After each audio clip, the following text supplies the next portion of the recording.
considered my best friend next to Amy, questioned my honesty based on what he saw on Amy's phone. "Come on, Robbie," Darren said, pulling me toward his car like I was a child. Within minutes, we arrived at our local pub. I followed him inside, feeling small and defeated. Despite our strict training before my upcoming fight, Darren bought us a couple of drinks and set them down firmly in front of me. "All right, explain," he demanded, his voice showing his frustration. I could see the anger on his face. He had seen the photos and video on Amy's phone that clearly showed me with Georgia, my ex-wife. The email saying I was having an affair with her didn't help either.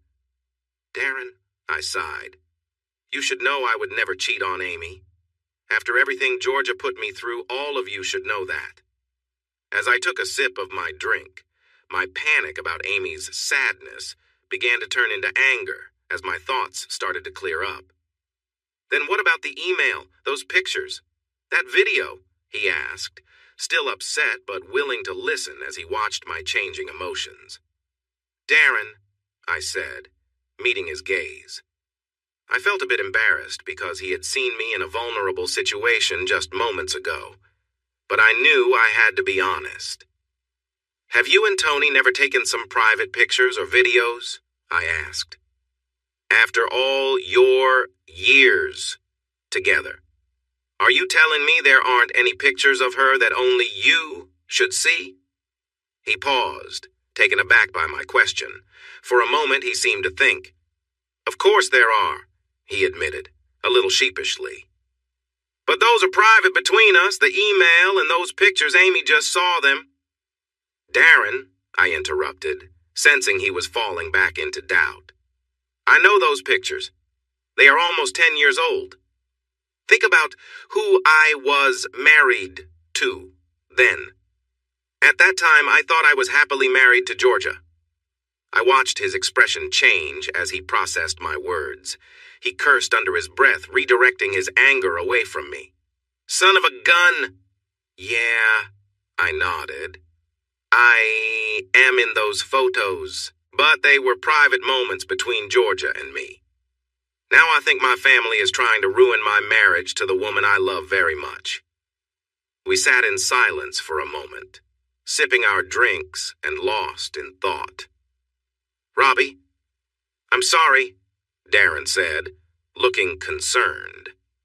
"I didn't want to believe it, but now it makes sense. I can see how Amy and Tony, I can see how they might not understand." I shrugged.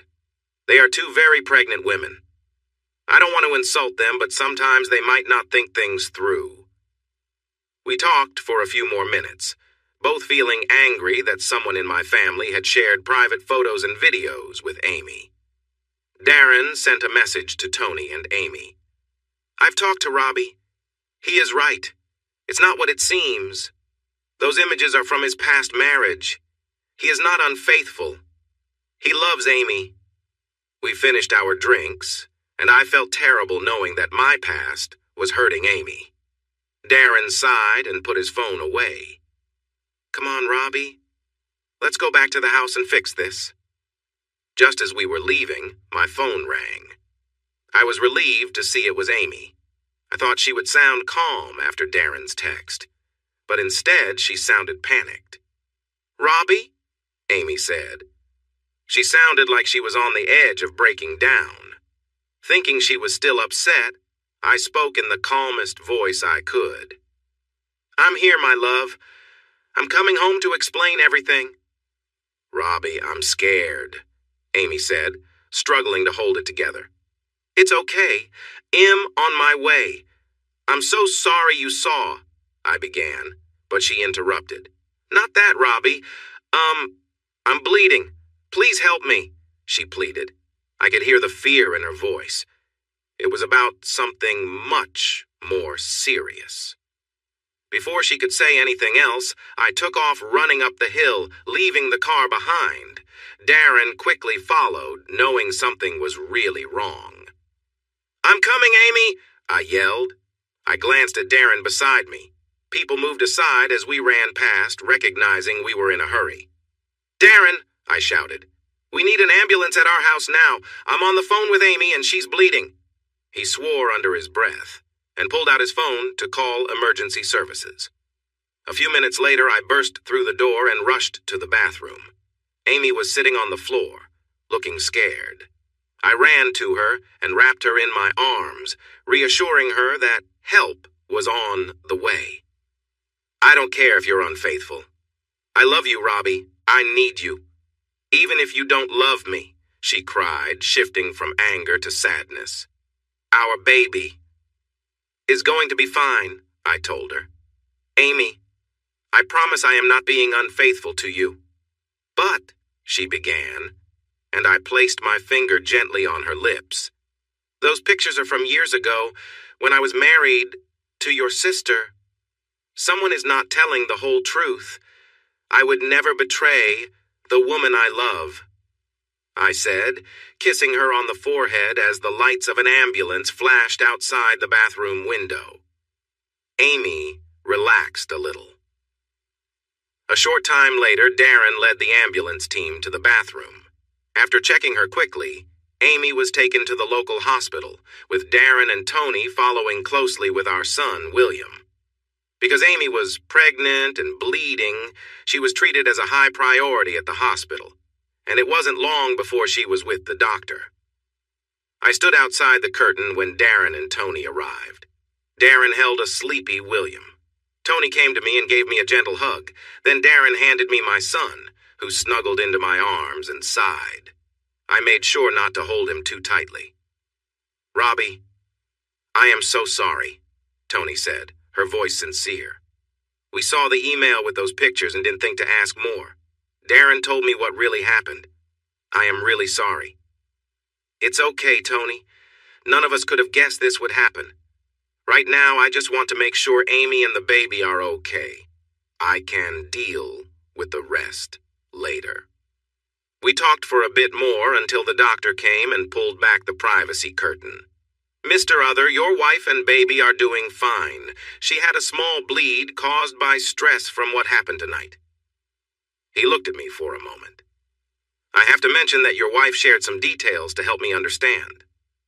I glanced over at Amy, and we both shared a look of embarrassment.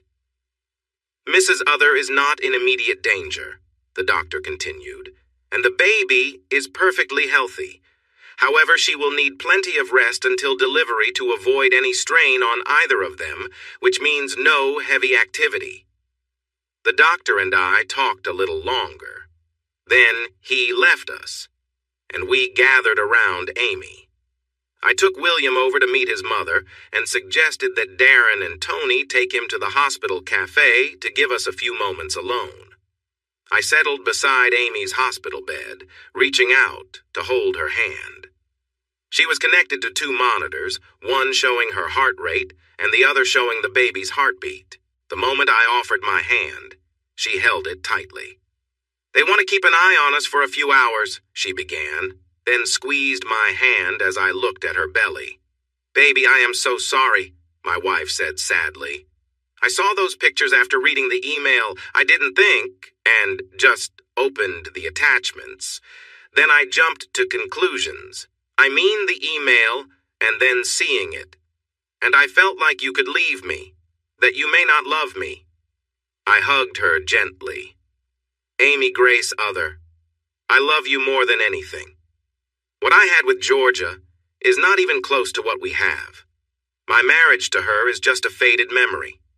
I'm embarrassed that anyone saw those photos, but they were taken when Georgia and I were together. They are like our private moments." "I understand now, Robbie. I'm sorry. I just got upset." She looked at me and asked, "Are there more than what was sent to me?" "Yeah, a few. Though Georgia is not as beautiful as you." We smiled at each other. "But there are probably a few dozen more photos and a couple more videos out there. I'm sorry, Amy. I deleted them from my phone not long after we started dating. The last time I looked at them was maybe 3 months before I found Brad and Georgia together. I never thought someone else would have them or use them against us. I feel so embarrassed that Darren, Tony, and you saw my personal photos with someone else. You mean you'd rather they see our personal photos instead?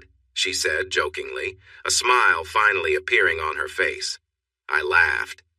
No way. Your body is ours, just as I am yours. She looked at me seriously. Robbie? Yes? Can you take out your phone for me? Sure. Why? This is why. As I opened my phone, she lifted her shirt slightly. Please, take a photo before someone comes in. I smiled as she grinned back at me while I took a few photos.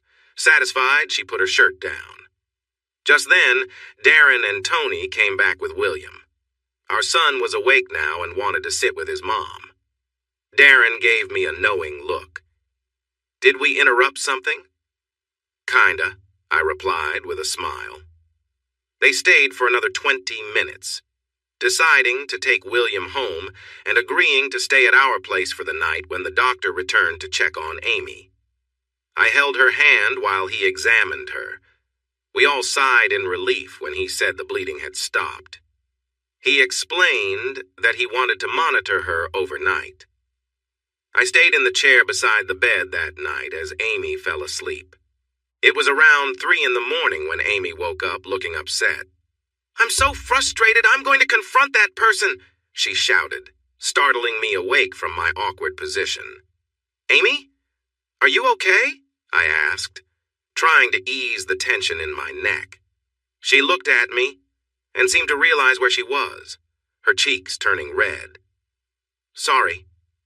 I just had a dream that it was your brother sending those emails to break us up. And then, after our divorce, he was trying to get too close to me. I was calling for you as he took off his pants. I went to my wife. We had been through a lot together, and this issue felt like just another problem caused by what I thought was my family, mainly my brother. Amy must have thought the same as we both looked at each other. Brad, we said at the same time. Hand me my phone, Robbie, Amy said. I handed it to her and asked, You are not going to do something risky, are you? She laughed softly. Of course not. Then she dialed a number. Hey, Dominic. Yes. I know it's late. You never sleep anyway. I need you to do something for me. It's really important. There's an email in my inbox from tonight with pictures of Robbie and his ex. Can you trace the email back to its source within the next day? She listened for a bit, shared some more details, and then hung up. It's done. Dominic will get the information for me. If it's from your brother or anyone else in that family, I'll make sure they face consequences. Amy gave me a small smile and reached out to me. Robbie, my love, I'm really sorry for reacting without talking to you first. Can you forgive me? I shrugged. It's okay, Amy. I probably would have reacted the same way. I'm also sorry this happened. I never thought those pictures would be seen by anyone, especially my wife and close friends. We talked for a while until Amy started to feel tired. I watched as she drifted off to sleep. In the morning, the hospital let her go. I brought her home, made her comfortable in bed with her laptop and phone, reminding her to take it easy. I worked from home that day. Things were quiet until lunchtime, when Amy got a message from Dominic. That's great, she said excitedly as I walked into the bedroom. It's confirmed. The email came from Brad Jr.'s phone. The tracking proves it. I'm going to prepare something for George. For the next hour, Amy worked on her laptop, and with my approval, she put together an email with her collected evidence for George. Just before she was about to send it, another email came in from the same address. Robbie? Amy said, her earlier excitement fading. Another email just arrived, with more attachments. She tried to stay calm. What should we do? I asked. I know we need to send it to George and the police, but could you look at the pictures and confirm they're what I think they are? I care about you, but I don't know if I can handle seeing you with my sister again. I nodded, a bit worried, and took Amy's laptop to open the attachments one by one. She carefully got up to head to the bathroom. I watched my pregnant wife move around the room. It was clear she had been through a lot in the past few days. I turned my attention to the screen and saw some pictures that once would have excited me. Now, though, I felt ashamed. My brother was trying to create problems between Amy and me using these images. The pictures showed some private moments I had with Georgia.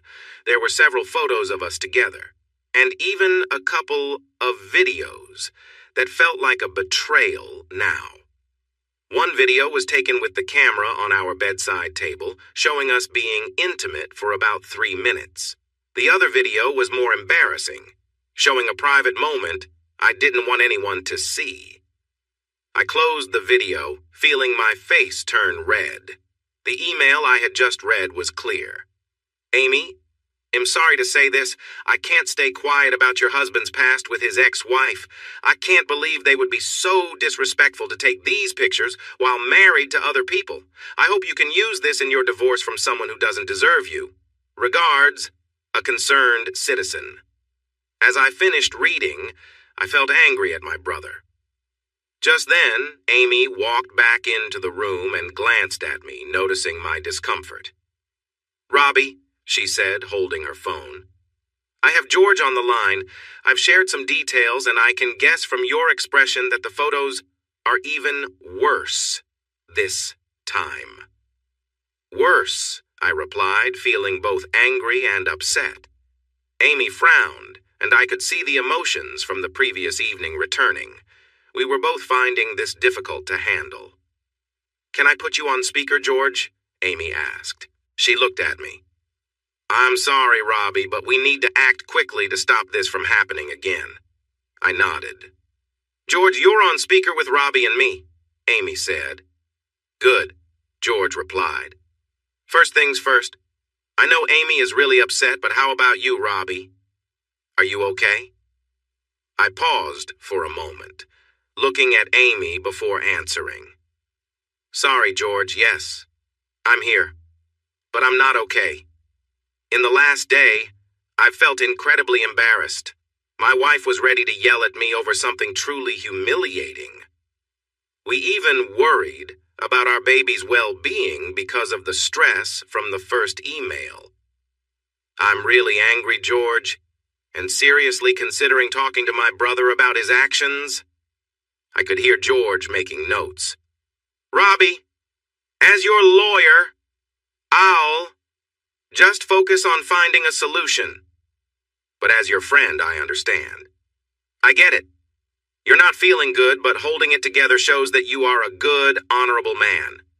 Robbie, I am putting together a report that I plan to give to the police right away, saying that we will be filing charges against your brother and possibly your ex-wife. They could face several charges for invading your privacy. I need your okay to include some evidence, though. I know it's hard to think about, but it will help our case since you didn't allow anyone to see anything personal. Is that all right? George asked me. George? I said. Yes, Robbie? He replied over the phone. Do you need to see the evidence? He paused for a moment. Unfortunately, yes. As your lawyer in this case, I need to confirm what's in the evidence. I'm sorry, but I will be the only one to see it in my office. I promise to be very careful. George, I give my permission, and I trust you to be careful, I said, feeling a bit exposed. Thank you, Robbie, George said. Amy sat beside me on the bed. I know this is difficult, but I want to take strong action quickly. If everything goes well, Brad Jr. could even be taken in within 24 hours. Do it, I said, not hiding my anger. Amy turned off the speaker and talked to George for a few more minutes before ending the call. Were they really that bad? Amy asked as she sent the emails to George. I nodded. Do you want to talk about them? She asked quietly. Do you want to know? I replied. No. But if it would help, I will listen. Even after everything from yesterday, my wife said she was willing to be hurt to understand my past relationship with her older sister if it would help me. I sighed. Most of them were like the ones you saw yesterday. However, the videos were troubling in different ways. The first one was loving. Georgia and I were close. Did it upset you? Is that why you feel this way? Amy asked, reaching out to hold my hand. No, I replied, shaking my head. It's that other people have seen them. They show moments that were special between Georgia and me. It felt worse because it was something shared just between us, not just a casual encounter. I think I get it, Amy said, rubbing my arm. When we are close, when we look into each other's eyes, when I share my feelings with you during that time, I do that just for you. If anyone else were to see the moments we captured over the years, I understand, love. Robbie? Amy asked. I looked at her. Do you wish you hadn't taken any of the pictures or videos with Georgia? No, I shook my head. I think it surprised her. Why? She asked, a bit hurt. Because she was my wife, I explained. Those pictures and videos were private, something only we shared. After we broke up, I didn't keep them, but I can't regret creating them since they were made with love. I only regret that my brother somehow got hold of them. Amy took a moment to process that. I could see she was hurt. They were images of me with someone else, another woman, even though that woman was once my wife and her sister. But none of that mattered. It wasn't Amy. What about the pictures and videos we've made? Amy asked. With everything going on, do you regret those? She continued. I wasn't sure if she was hinting at getting rid of them or creating more memories. She left it open for me to decide. No way. I love our photos and videos. I enjoy looking back on our moments. They're part of why I love you, Amy. You're willing to share that with me. We aren't about showing them off to anyone else. But I know they're safe with you, just between us.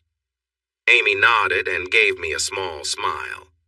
What about the second video? She asked, steering back to the original topic. You don't have to tell me if you don't want to. It's okay.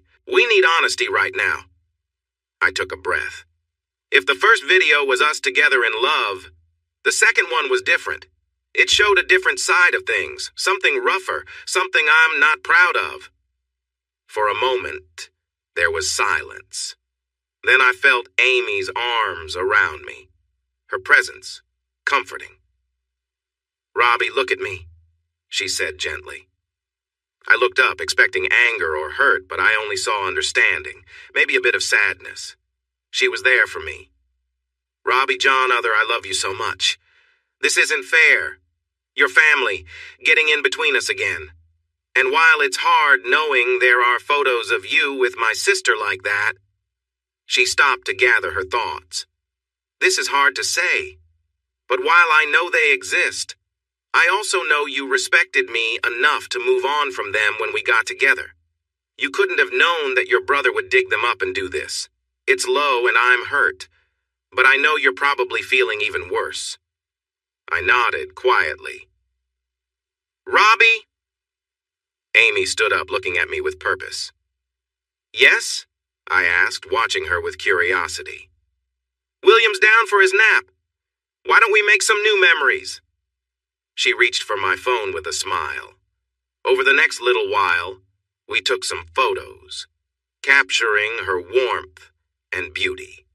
She smiled at each one, saving them in a safe folder afterward. Then we simply sat together, her hand resting on mine as we waited for William to wake up. Typically, we would share a close moment, but after yesterday, we both understood that would have to wait until our baby was born. Robbie? Amy asked after a while of us lying quietly together. Yes, I answered. Robbie, about those photos and videos of you and Georgia, she mentioned casually. Yes, I replied, feeling cautious. I sensed she wanted to discuss something important. Well, once our little one is born and I feel okay again, Amy said, rubbing her stomach. I shifted and propped myself on my elbow, now focused on her. She looked a bit nervous about what she wanted to say. After a sigh, she looked me in the eyes.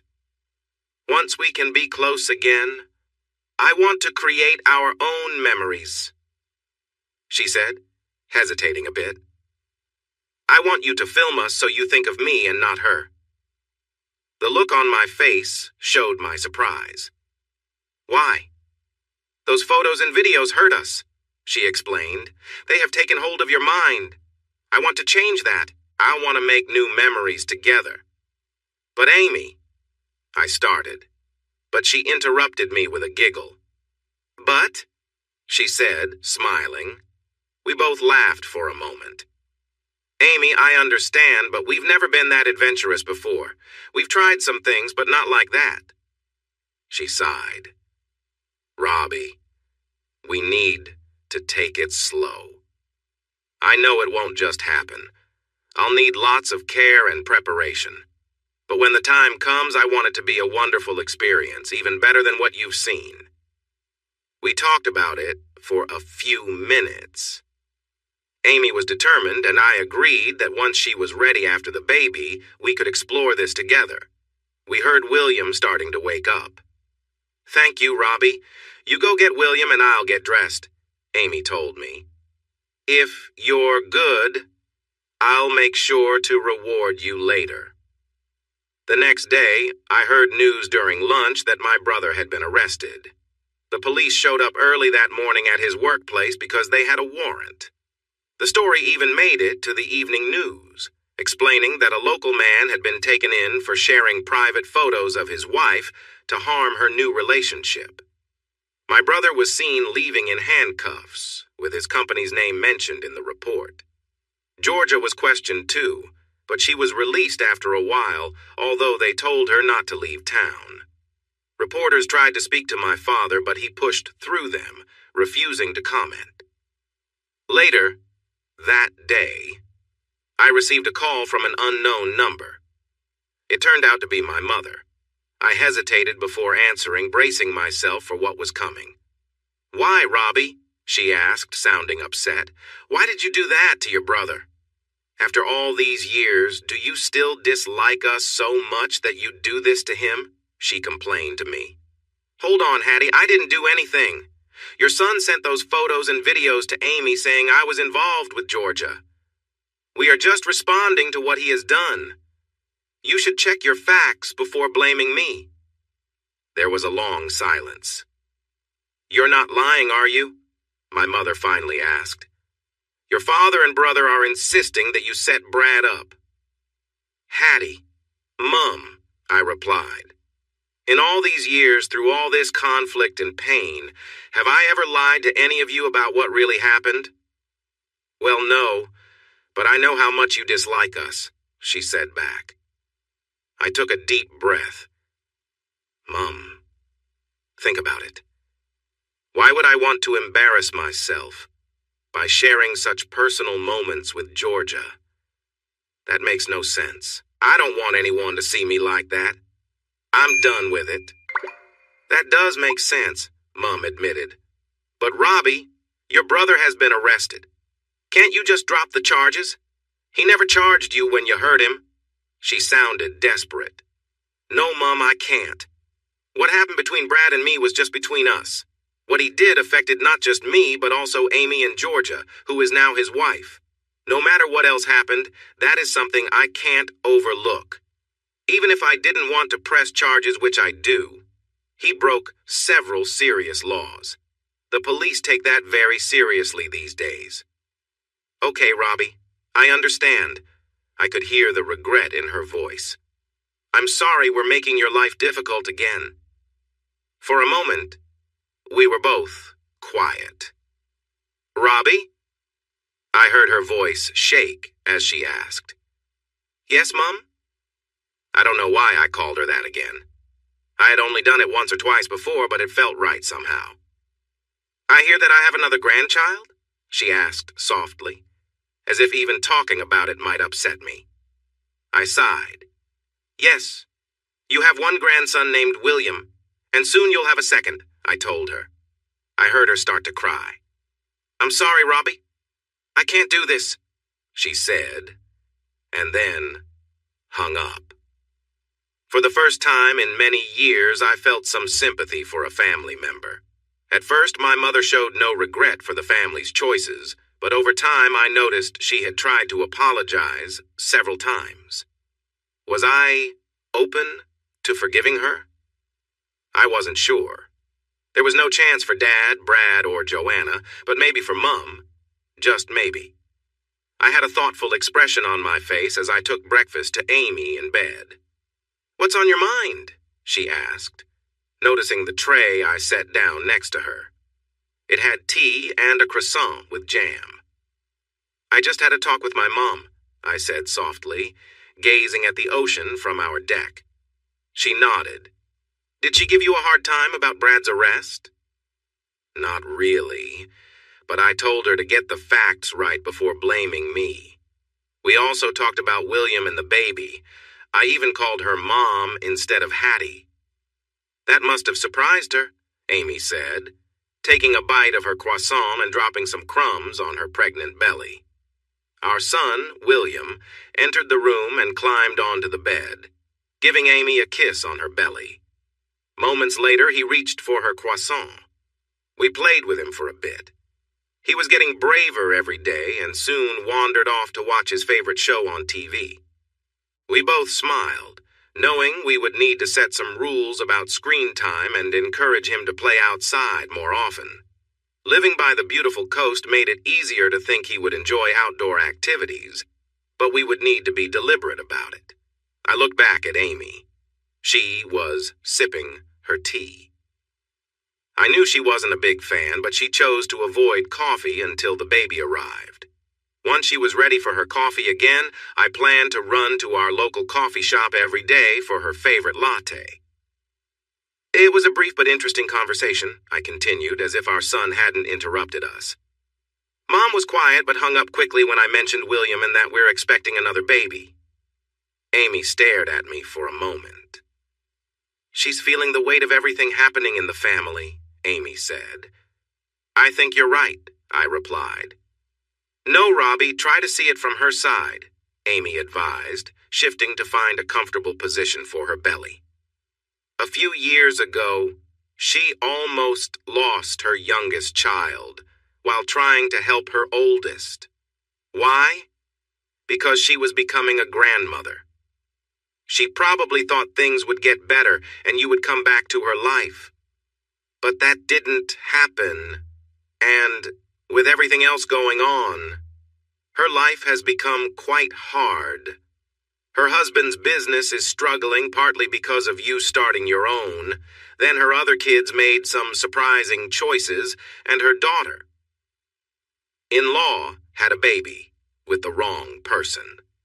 Twice. Now her estranged son has married someone special, built a strong business that competes with the family, and is having children, her grandchildren, that she may never get to see because of how the family has treated him. Amy looked at me with understanding. For all these years, Amy never talked to me about how my family might feel about what happened. She continued speaking. As a mother, she must feel like she has failed. Worse, she couldn't protect you and had to let you go, knowing her other two kids are not doing well.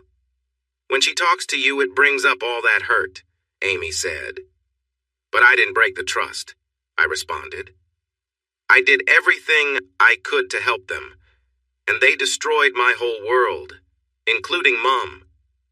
Amy raised her hand while she took another sip of her tea from the bedside table. I'm not saying what she did is okay, Amy said, nor the pain she feels now being away from you and hearing about our kids. She couldn't even come to our wedding. She had to stay away and watch from a distance. She's facing the consequences of her actions, and it's not easy for her. From what I see, Everyone around her, her children and her husband, has let her down repeatedly. In the few times we've seen her in the last few years, I can see it in her eyes. The regret you said wasn't there that first night is there now. We sat in silence for a couple of minutes, my shoulders feeling heavy. I don't want to forgive her, Amy. I want to keep hating her. I want to keep hating all of them, I said sadly. Then my wife's arms wrapped around me, her pregnant belly pressing against my side, reminding me that I had a new family. You don't have to forgive them, my love. But maybe it's time to let go of some of that hate, even if it's just for your mother, she said gently. I need to think. All right, I replied, and Amy smiled at me. I understand. How about you go work out for a bit?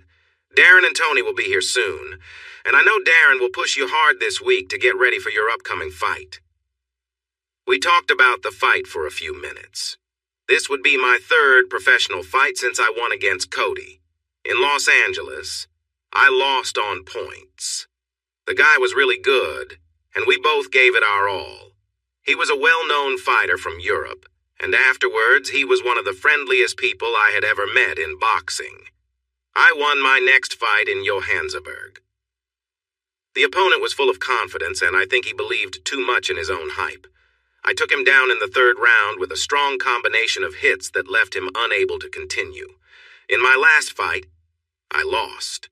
It was a tough 5 rounds. My opponent was Canadian and very strong. He pushed me hard the whole time, and I did my best to defend myself. I avoided being knocked out, but he won fairly.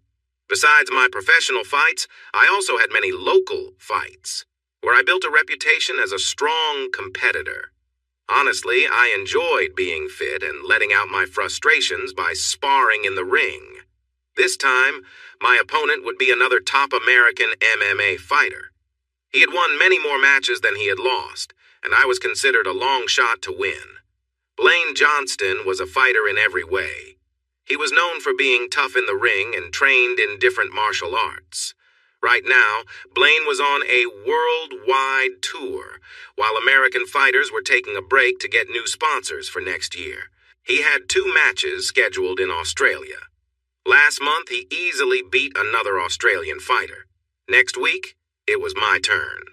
With everything happening in the past few weeks, my training had not been great, and I didn't feel fully prepared, even though Darren was pushing me harder than ever. The reporters and sports commentators were back too. This fight was going to be shown live around the world. It was mainly for Blaine, but since I was a favorite Australian champion after my fight with Cody, I hoped it would give me good exposure. I just wanted to avoid embarrassing myself too much. My main supporters were, as usual, Darren and Tony. Amy was there, but since she was about to have our second child in a couple of weeks, she would be in the special seating with her family. Ruth, Peter, and Rain would sit with her. After the fight, Peter and Rain were coming back to help Amy get ready for the baby. Darren was wrapping my arms when Blaine walked in. "So, you're Robbie Other?" he said, looking me up and down.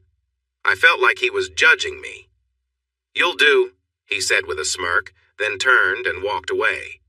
Darren whistled. "That's a good sign." I looked at him. Usually, he just sizes up his opponents, snorts, and leaves, Darren explained. "I think he's going to take you seriously. You might have a chance."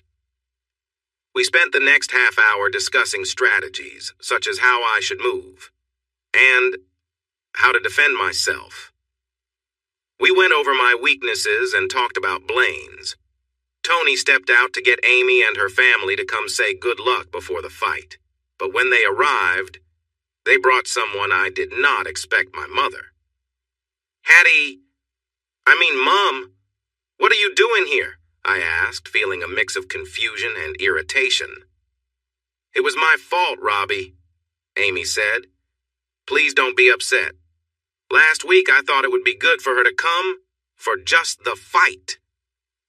Now, I was annoyed with my very pregnant wife. A storm of emotions rushed through me as I looked at her. Not what I needed right before a match. Mom turned away. "I'm sorry, Robbie, I shouldn't have come. This was a mistake."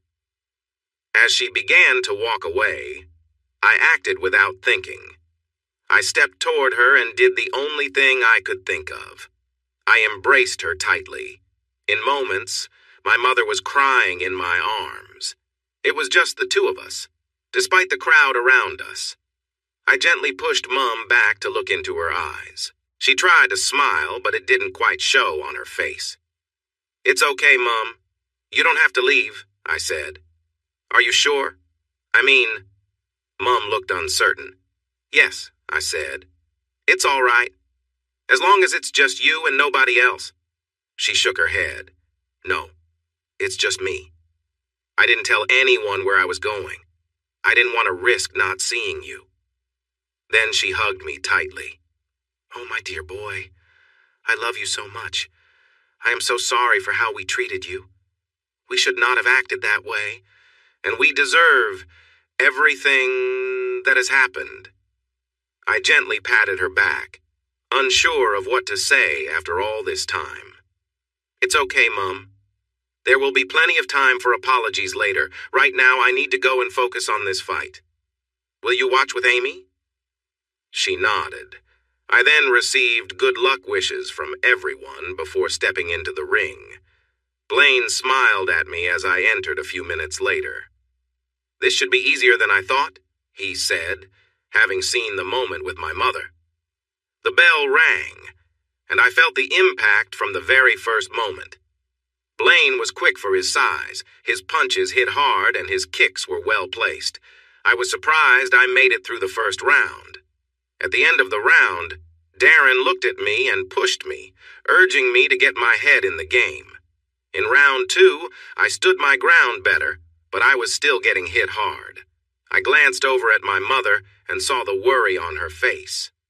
I looked at Amy and saw her concern, too. My mind just wasn't in this fight. So much had happened, and seeing Mom, then her crying in my arms, left me feeling lost. I stumbled through the rest of the round, and as I tried to regroup, Amy and my mother came over to me as Darren checked me out. I looked at Amy, then at Mom. Then to my surprise, she slapped me. I was shocked, and I bet every camera in the place caught that moment. "Robert John Other, I did not raise a weak son," she said firmly.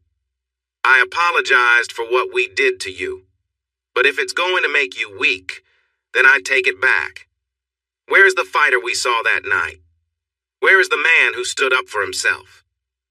"I was angry, Mom," I replied, still feeling the sting of her slap. Seeing all of you and then Brad with his hands all over Georgia made me mad. It made me want to fight, but that anger is gone now. "Well, forget that," my mother said, surprising me with her language. "Robbie, look at this." She showed me her phone with a picture of Brad, Georgia, and their child. "This guy," Mom said angrily, "he took your wife. Got her pregnant without telling you and made you feel alone while making fun of you behind your back for years. He got your father and sister to see you as less of a man, and I was fooled by his lies for a while, too. For goodness sake, Robbie, he sent photos and videos of you with Georgia to Amy just to break you up. Use that anger, son. Use the hurt we caused you. Use the fact that my oldest son seems to be failing as motivation, and show that Blaine guy what you've got. Picture it as if it's your brother who needs a lesson. Prove to us that you're strong." With that, my mom walked away and sat down. Amy, Tony, Darren, and I just watched her leave. "Go get him, my friend," Amy said with a smile as she followed Mom. "What she said," Darren added, trying not to smile too much. Mom's words worked. In the next round, I fought back. I started moving quicker. I avoided his hardest hits and even got a few of my own in. If I had heard the commentators, I would have known they were talking about the motivational speech my mother gave during the break. When the third round ended, I noticed Blaine had lost some of his confidence and was starting to fight smarter. In the fourth round, we clashed again. Blaine went down twice as he struggled against my renewed energy. By the end of the fourth round, I had a cut above my eye that Darren quickly bandaged before the fifth round. I felt more balanced in the fight. It had turned into a tough battle, and I could hear the crowd cheering in the background. In the final round, I made real progress. Blaine had started strong, thinking I was off my game, but now he was tiring. I began to focus on breaking through his defense, steadily targeting his weak spots. I knew we would both have aches and bruises when this was over. I caught a few lucky breaks. When Blaine misjudged a kick, it opened up a chance for me to land several hits to his midsection. A moment later, he came at me with a series of punches that I dodged while hitting him again. He switched to a defensive stance, so I pushed him hard again. With each hit, I remembered my mother's advice and imagined my brother was the one I was fighting. Instead of seeing Blaine, I pictured Brad teasing me about how he had tricked me again. I landed more and more blows on Blaine. I imagined Brad bragging about how he found the photos on George's phone and sent them to Amy to make us split up. I worked to keep my anger in check and focused. Blaine was fully defending himself now, trying to survive until the end of the round and the match. Meanwhile, my anger fueled my strength. He didn't realize I wasn't just fighting him anymore. I was standing up to my family, who had pushed me around for so long, using me to get their way just because they could. The fight ended with less than a minute to go. I took a deep breath, realizing I was becoming too angry, so I stepped back to calm myself. Blaine saw this as a chance and tried to hit me a few times. I was ready for him. When he rushed at me, I pretended to punch him, which made him drop his guard. He didn't see the kick coming. It caught him off balance, and he fell to his knees, surprised. I quickly moved in and kept him down until he gave up. It was a solid win. The referee raised my hand with the microphone. "Your winner and our Australian champion, Robert Other," he announced, and the crowd cheered. Before leaving the ring, I helped Blaine up. He was still a bit dazed, but the headlines next week would show me helping a defeated opponent, and people would talk about the Aussie spirit for days. As I walked Blaine to his team, he looked at me confused. "Who were you fighting out there, champ? It didn't feel like me," he said as one of his trainers assisted him. I laughed. "My older brother. Mom always reminded me of him." He chuckled. "I wouldn't want to be your brother. Thanks for a great fight, Robbie." He smiled and shook my hand, looking grateful. I nodded as I handed him off to his team. My own team surrounded me next. First was Amy, and we shared a deep kiss, her belly gently touching mine. Then came Darren, Tony, Peter, Rain, and Ruth. Finally, my mom came over. I opened my arms for her. "Thanks, Mom," I said softly as she hugged me tightly. We headed to the dressing room and Darren helped me cool down. I hopped into the shower and Amy joined me moments later. It was now a tradition for her to shower with me after a fight. Even though I felt a bit playful, we both knew we had to take it easy after what happened in the hospital. As we dried off and got dressed, Amy asked if I was okay with her bringing my mom in without asking me first. I sighed and replied, "Honestly, I was all over the place, but you did the right thing. If it weren't for Mom, I might not have won tonight." Amy looked at me intently. "Really?" "Amy, I might have been more focused at the start if she hadn't been there. But Blaine was going to be tough for me. especially with everything I've been dealing with these past few weeks.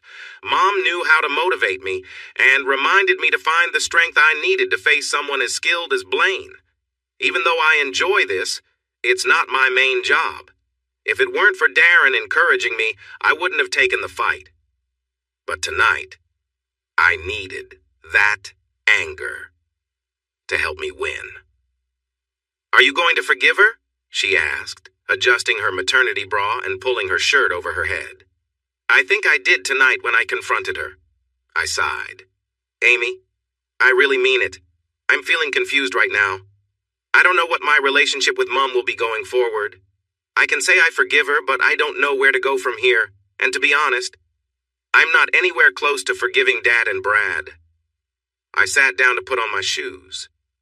Amy leaned over and hugged me. I cherish my wife. "It's okay, love. I don't think I can forgive them either. Just know that whatever you choose, I'll be here supporting you." We talked more as we finished getting ready, while everyone else waited outside the locker room with security guards. I could hear fans asking for my autograph, which was a first for me. Reporters asked about the fight, and some tried to talk to my mother, who seemed surprised by all the attention. As I headed to the interview area, security kept the crowd back. "Robbie, is everything your mother said to you during the fight tonight true?" one reporter asked as I sat down. The question surprised me. I'd forgotten that the microphones picked up conversations in the ring. Usually they played snippets of trainers, but I guess this was the first time they caught something personal. Sorry everyone. That was a private matter." "I would appreciate a bit of privacy if you don't mind," I replied, knowing they'd be curious but hoping to have a moment to gather my thoughts tonight. "Mr. Other," another reporter started, "did your mother slap you?" I chuckled. That was pretty clear if you were watching.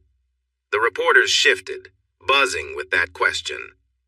"I just mentioned that most of what you want to ask me is private. Yes, it was recorded, and I know it's out there. But everything happened so quickly tonight. I'd like some time to sort through my feelings and give you answers that make sense. I will admit there have been issues in my family, like in many families over the years. Yes, those things played a part in tonight's fight. However, after my wife has our second child, I'd be willing to sit down with each of your networks and discuss it if you could give us some space for now. But right now, I am tired after an incredible match, and I want to care for my family. If you have more questions about the match and not my family, I can answer them," I said. This quieted most of the reporters, and everyone agreed to focus on the family side for a few days. I knew this wouldn't last, though. Soon, all the news outlets would likely be looking into the Other family. Sarah Marie Other was born 2 weeks after the big match. She was perfect and arrived crying loudly until she was placed in Amy's arms to feed.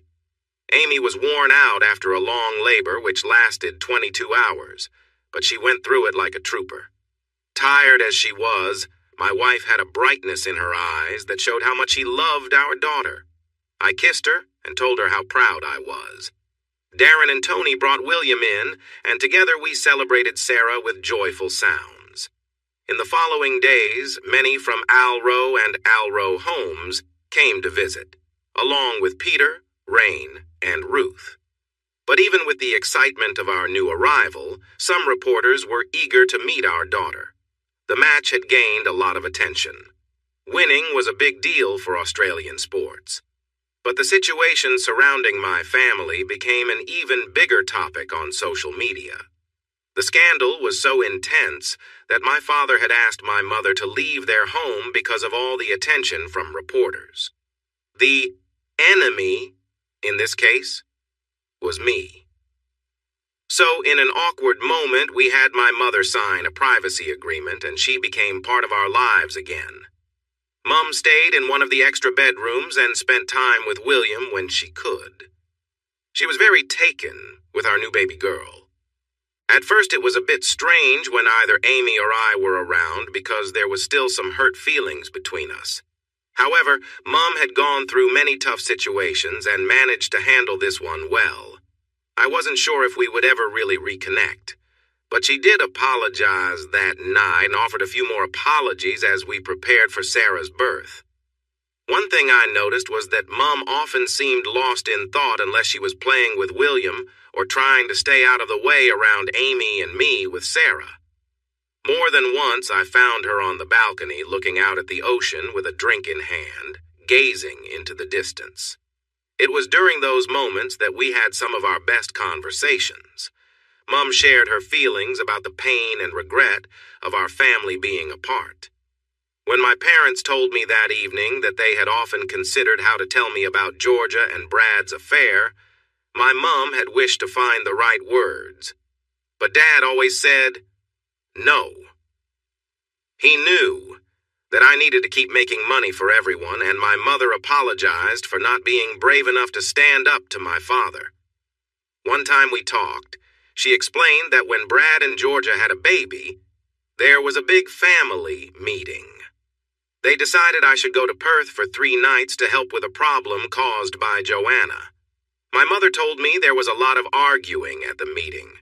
Georgia and my mother wanted to tell me the truth, knowing it would hurt me. But my father, brother, and sister disagreed.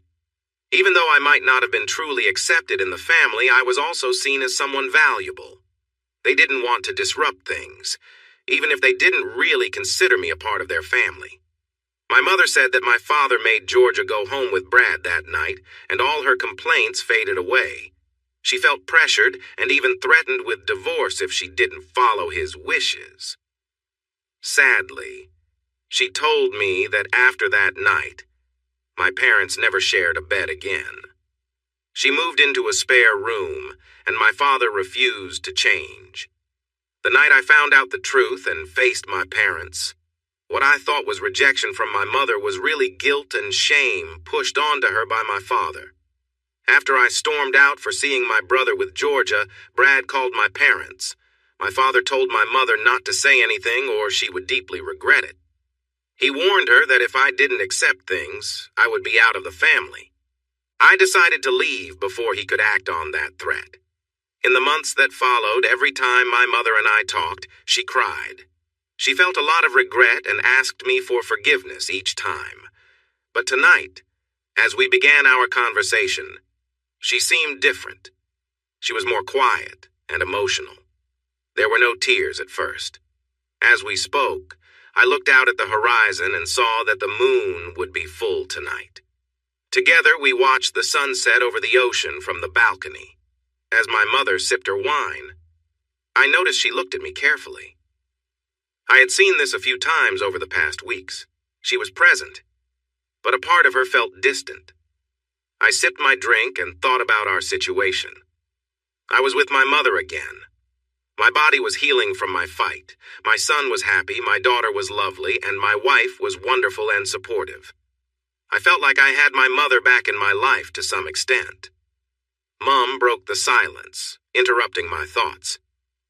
Robbie, I know I've said I'm sorry so many times, but I also want to thank you, she told me after a long pause as we continued watching the sunset. I glanced at her, curiosity in my eyes. You took a chance with me a couple of months ago, she said. You could have easily turned me away, and I would have left. But I've had the chance to meet my wonderful grandchildren. I have been lucky to see how well you are doing after everything. Mum smiled to herself. I also got to see your lovely wife and how happy she makes you. I'm so glad to see that you and Amy share a stronger bond than you ever did with Georgia. Finally, I got the chance to reconnect with you. I know it has been hard, but you have tried, and I appreciate that. She looked out at the ocean, a gentle tear rolling down her cheek. Now I feel at peace. I caught her last words.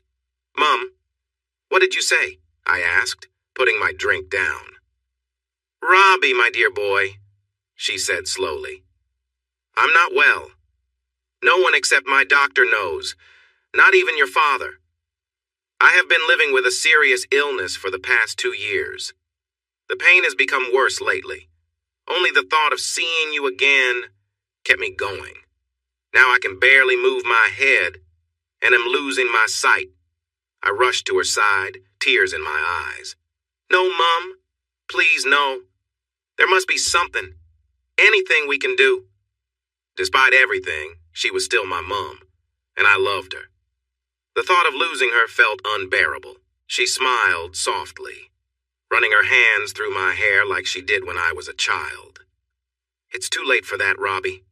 I've been holding on these last few months just to make some final memories with you and your lovely family before I go. When she said go, I understood she meant something different. Mom, what about Dad? He needs you, I said urgently, not caring that I was mentioning someone I disliked. She let out a soft laugh. Robbie, he hasn't spoken kindly to me in a long time, Mom said sadly. Your father has been seeking other relationships for years because I wouldn't give in until he apologized to you. I felt anger bubbling inside me, but this wasn't about him. But Mom, it's not fair, I said, feeling upset. It's all right, Robbie, Mom sighed. I think she understood my frustration with her words. What matters is that I got to see you again. You are the best part of us, never forget that. Her hand left my hair and I looked up at her. Would you sit with me? Hold my hand? And let me watch the sunset with you? Mom asked. She smiled as I settled beside her, taking her hand in mine.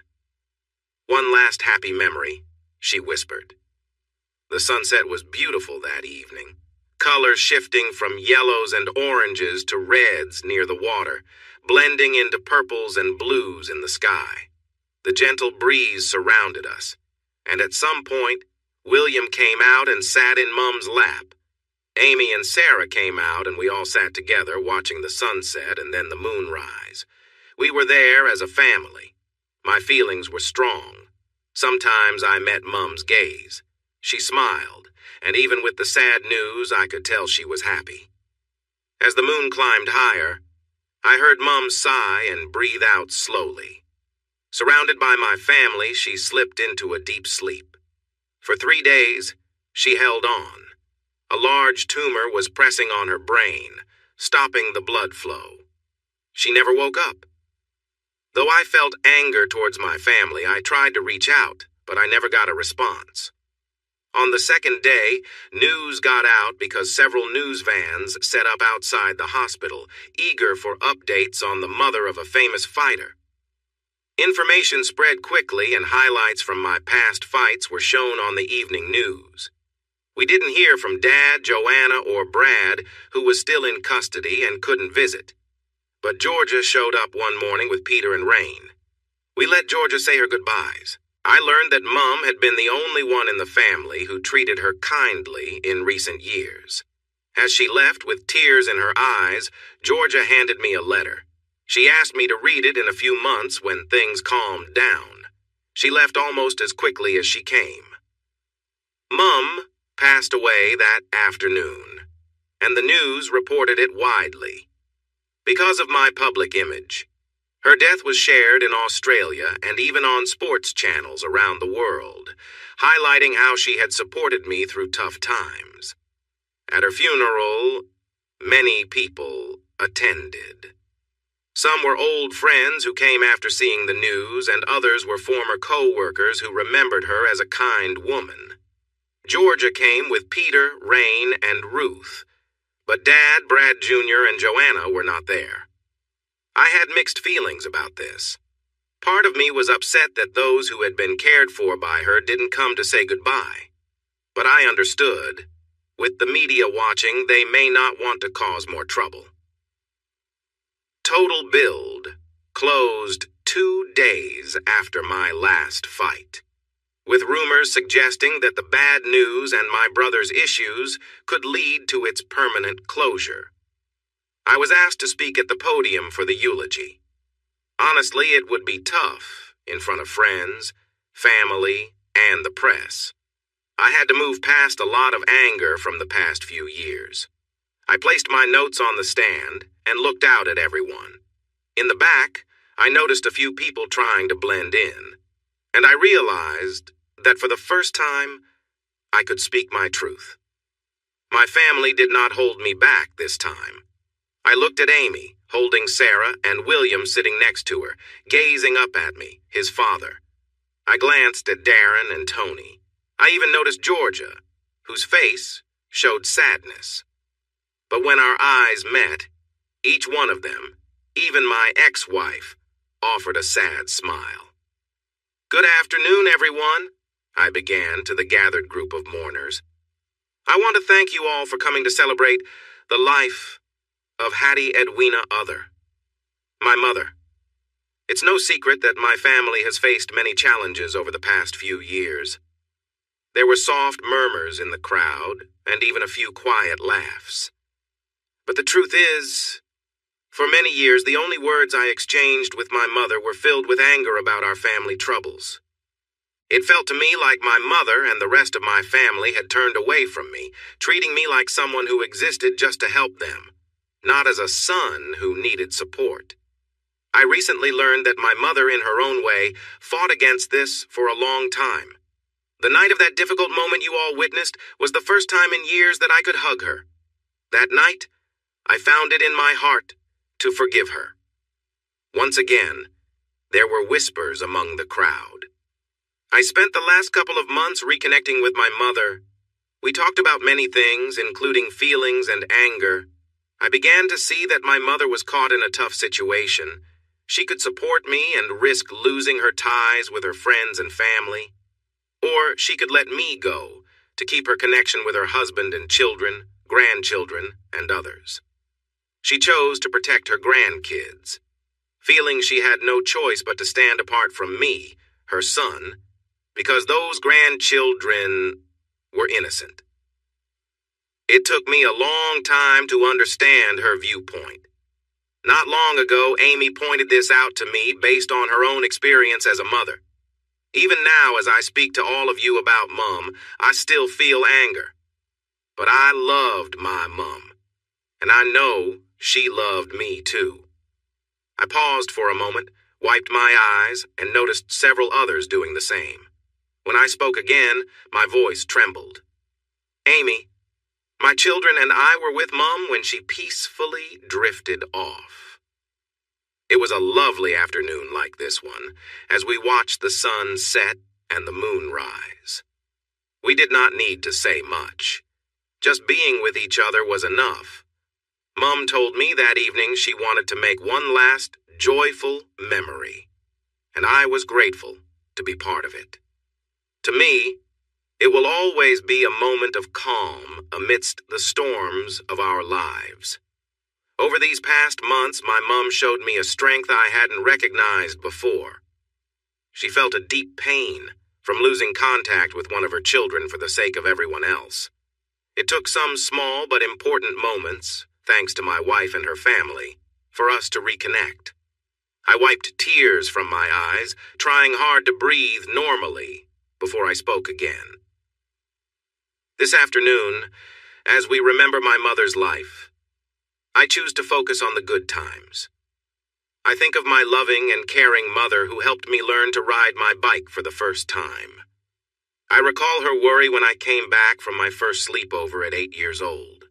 I remember her happiness at my graduation and how content she was when she held my children just a couple of months ago. I wish we had more time to fix our problems, but I am grateful to have been there at the end to hear her say how much she loved all of us. Goodbye, Mom. I will love you forever and keep you in my memories. As I stepped down from the podium, I noticed everyone was wiping their eyes, even some reporters who had quietly joined us. Mom was cremated, so there was no body to lay to rest, but a plaque in her memory was placed at a cemetery on the Gold Coast. After the crowd left, I stood with Amy and the family, including Darren and Tony, and we raised a toast to Mom one last time. While we were packing up, I noticed a woman standing alone in the background. She had also been at the funeral, staying at the back. I whispered to Amy, and she quickly glanced at the woman and nodded. She gathered everyone and left me standing next to Mom's plaque. I stood there for about 5 minutes before the woman approached me. "You spoke beautifully," she said, her hand grazing the plaque. "Thanks," I replied simply. "Not much sympathy for your family, though," she said. "Not much to give after what they did to me," I answered with a hint of bitterness. "Come on, Robbie," she said, looking at me with disapproval. "After all these years, you're still hanging on to that anger?" I nodded. "Yes, because whenever I try to move on, someone brings it all back. If it wasn't you, it was Dad. If it wasn't him, it was Brad. If it wasn't Brad, it was Georgia. Despite what you all said about me being out of the family, you had a strange way of showing it." She seemed taken aback. "I guess we deserve that, but Robbie..." She trailed off. "You get what you and your family have caused, Joanna," I said, saying my sister's name for the first time. "Your father and brother only think of themselves, and you were always the one who never wanted to grow up, doing the least amount of work to get the praise." I felt my anger rising. Joanna stood silent. "You never defended me because whenever they put me down, it meant you were one step above me," I said, upset with my sister. "You could have stopped Brad and Georgia back then. You could have prevented this mess, but you wanted to have something to use against me. You thought it made you better than me. So, you agreed to keep it all a secret. But when it all came to light, you were embarrassed. That day you showed up at my house ready to confront me, but your secret didn't hold any power over me anymore." She looked down, knowing I was right. "But I need to thank you," I said, changing my tone. Joanna looked at me with confusion. "The day you came to Darren and Tony's, you brought me my wife, the love of my life. I'm much happier with Amy than I ever would have been with Georgia, even if she hadn't been unfaithful," I told my sister. "Why?" she asked. "Because Amy loves me completely. Georgia and I got married for other reasons. Even now, I think our dad may have influenced that choice. If Georgia hadn't been unfaithful with Brad, it would have happened with someone else eventually. We just weren't a good match like Amy and I are." Joanna nodded slowly. "I think that was the same for Chris and me." I raised an eyebrow. She laughed a little. "Yeah, I know you heard about that. How foolish was I? I let my fiancé betray me, and now I'm single, feeling down and pretty much out of work since my brother tried to get back at you. Chris was a mistake. I let Dad decide for us." "Joanna, "No, Robbie. I couldn't say it then, but I will now," she interrupted. "I'm sorry for everything. You were right about so much, and I'm glad you're doing well without Mom, with Brad in prison and Total Build closed. I'm moving south." "Where?" I asked, mostly out of curiosity. She thought for a moment before answering. "Melbourne," she finally said. "I still have a few friends who will talk to me after everything. I need to go somewhere where people don't know me, so I can escape the label that I feel stuck with." I nodded in understanding. "Robbie, do you think?" She hesitated. "Do you think one day you might forgive me like you did Mom?" she asked, a hint of hope in her voice. I sighed. "Joanna, I honestly don't know. I won't forget what happened. You played a major role in my hurt. But the fact that we're not shouting at each other right now tells me I might be open to it one day." She shrugged. "I guess that's all I can hope for." She looked at me, studying my face for a moment, then sighed with a similar expression I had just shown. "Robbie, Dad has been harsh about you for years, calling you ungrateful and disappointing. We all believed him for a long time. because we relied on you for our comfort. We always followed Dad because he would help us carry our burdens." Joanna paused and looked at me. "I talked to Dad yesterday about leaving, and he blamed you. He says you broke the family. But I know it wasn't your fault. It was him."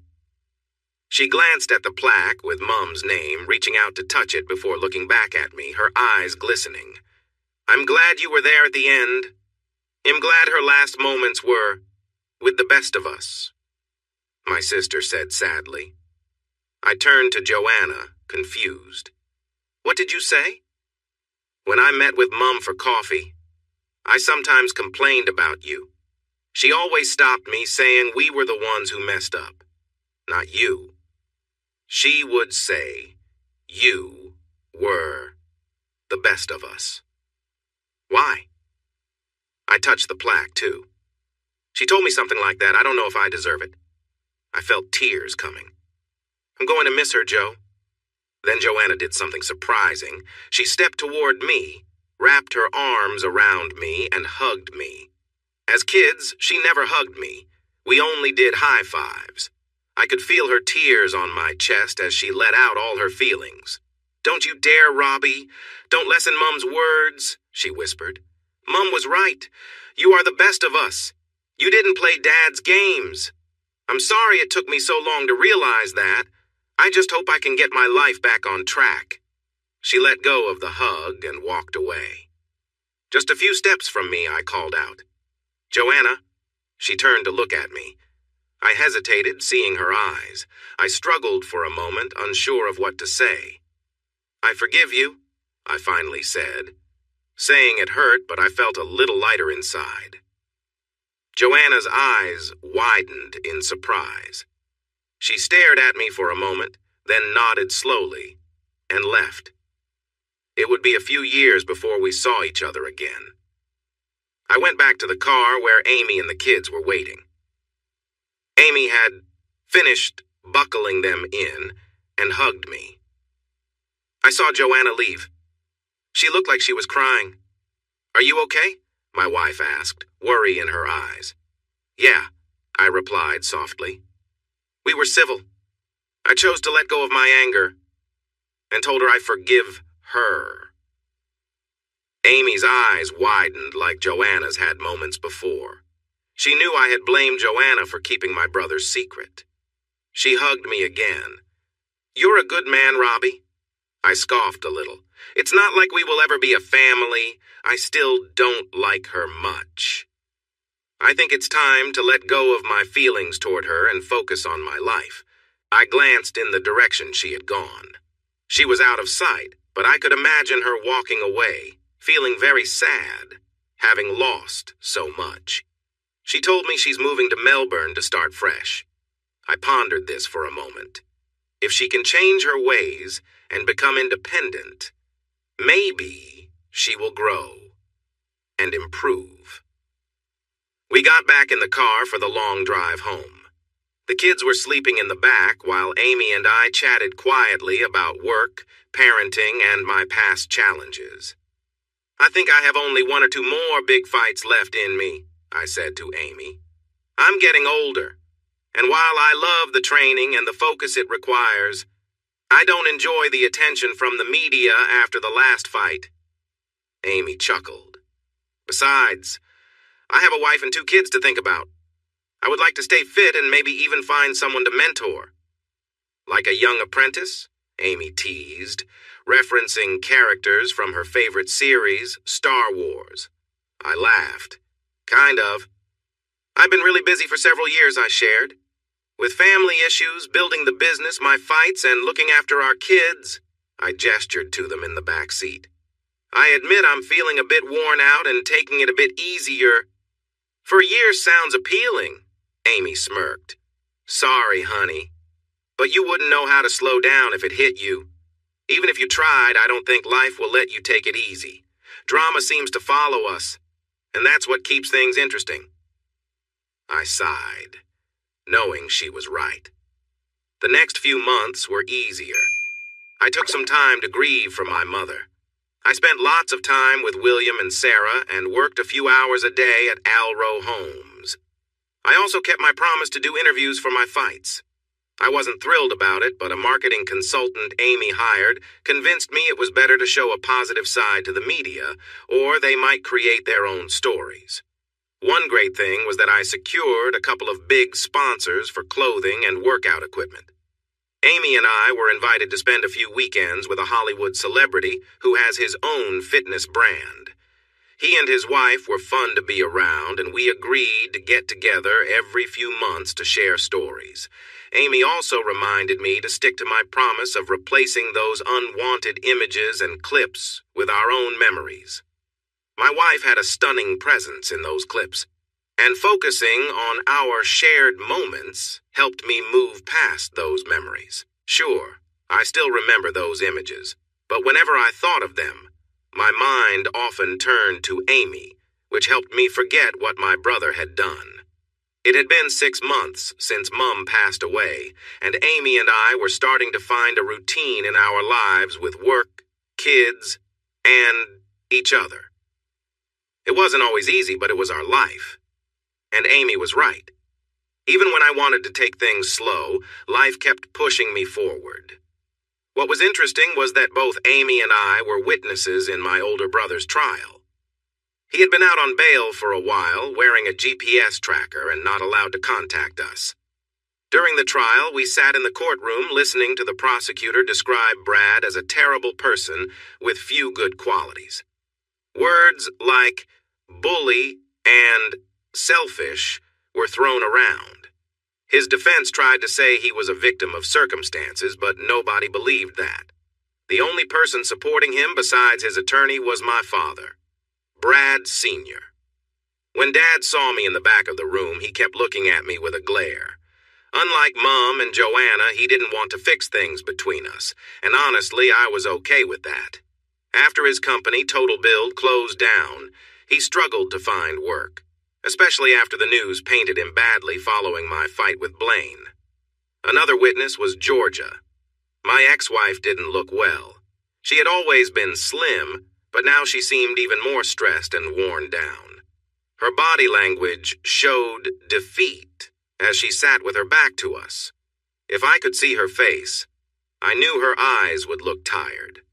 Amy and I were not called to testify. Our statements were submitted formally through George to the police. To be honest, I didn't think Brad's defense would want us on the stand since we might make things worse for him. Georgia, however, had to take the stand.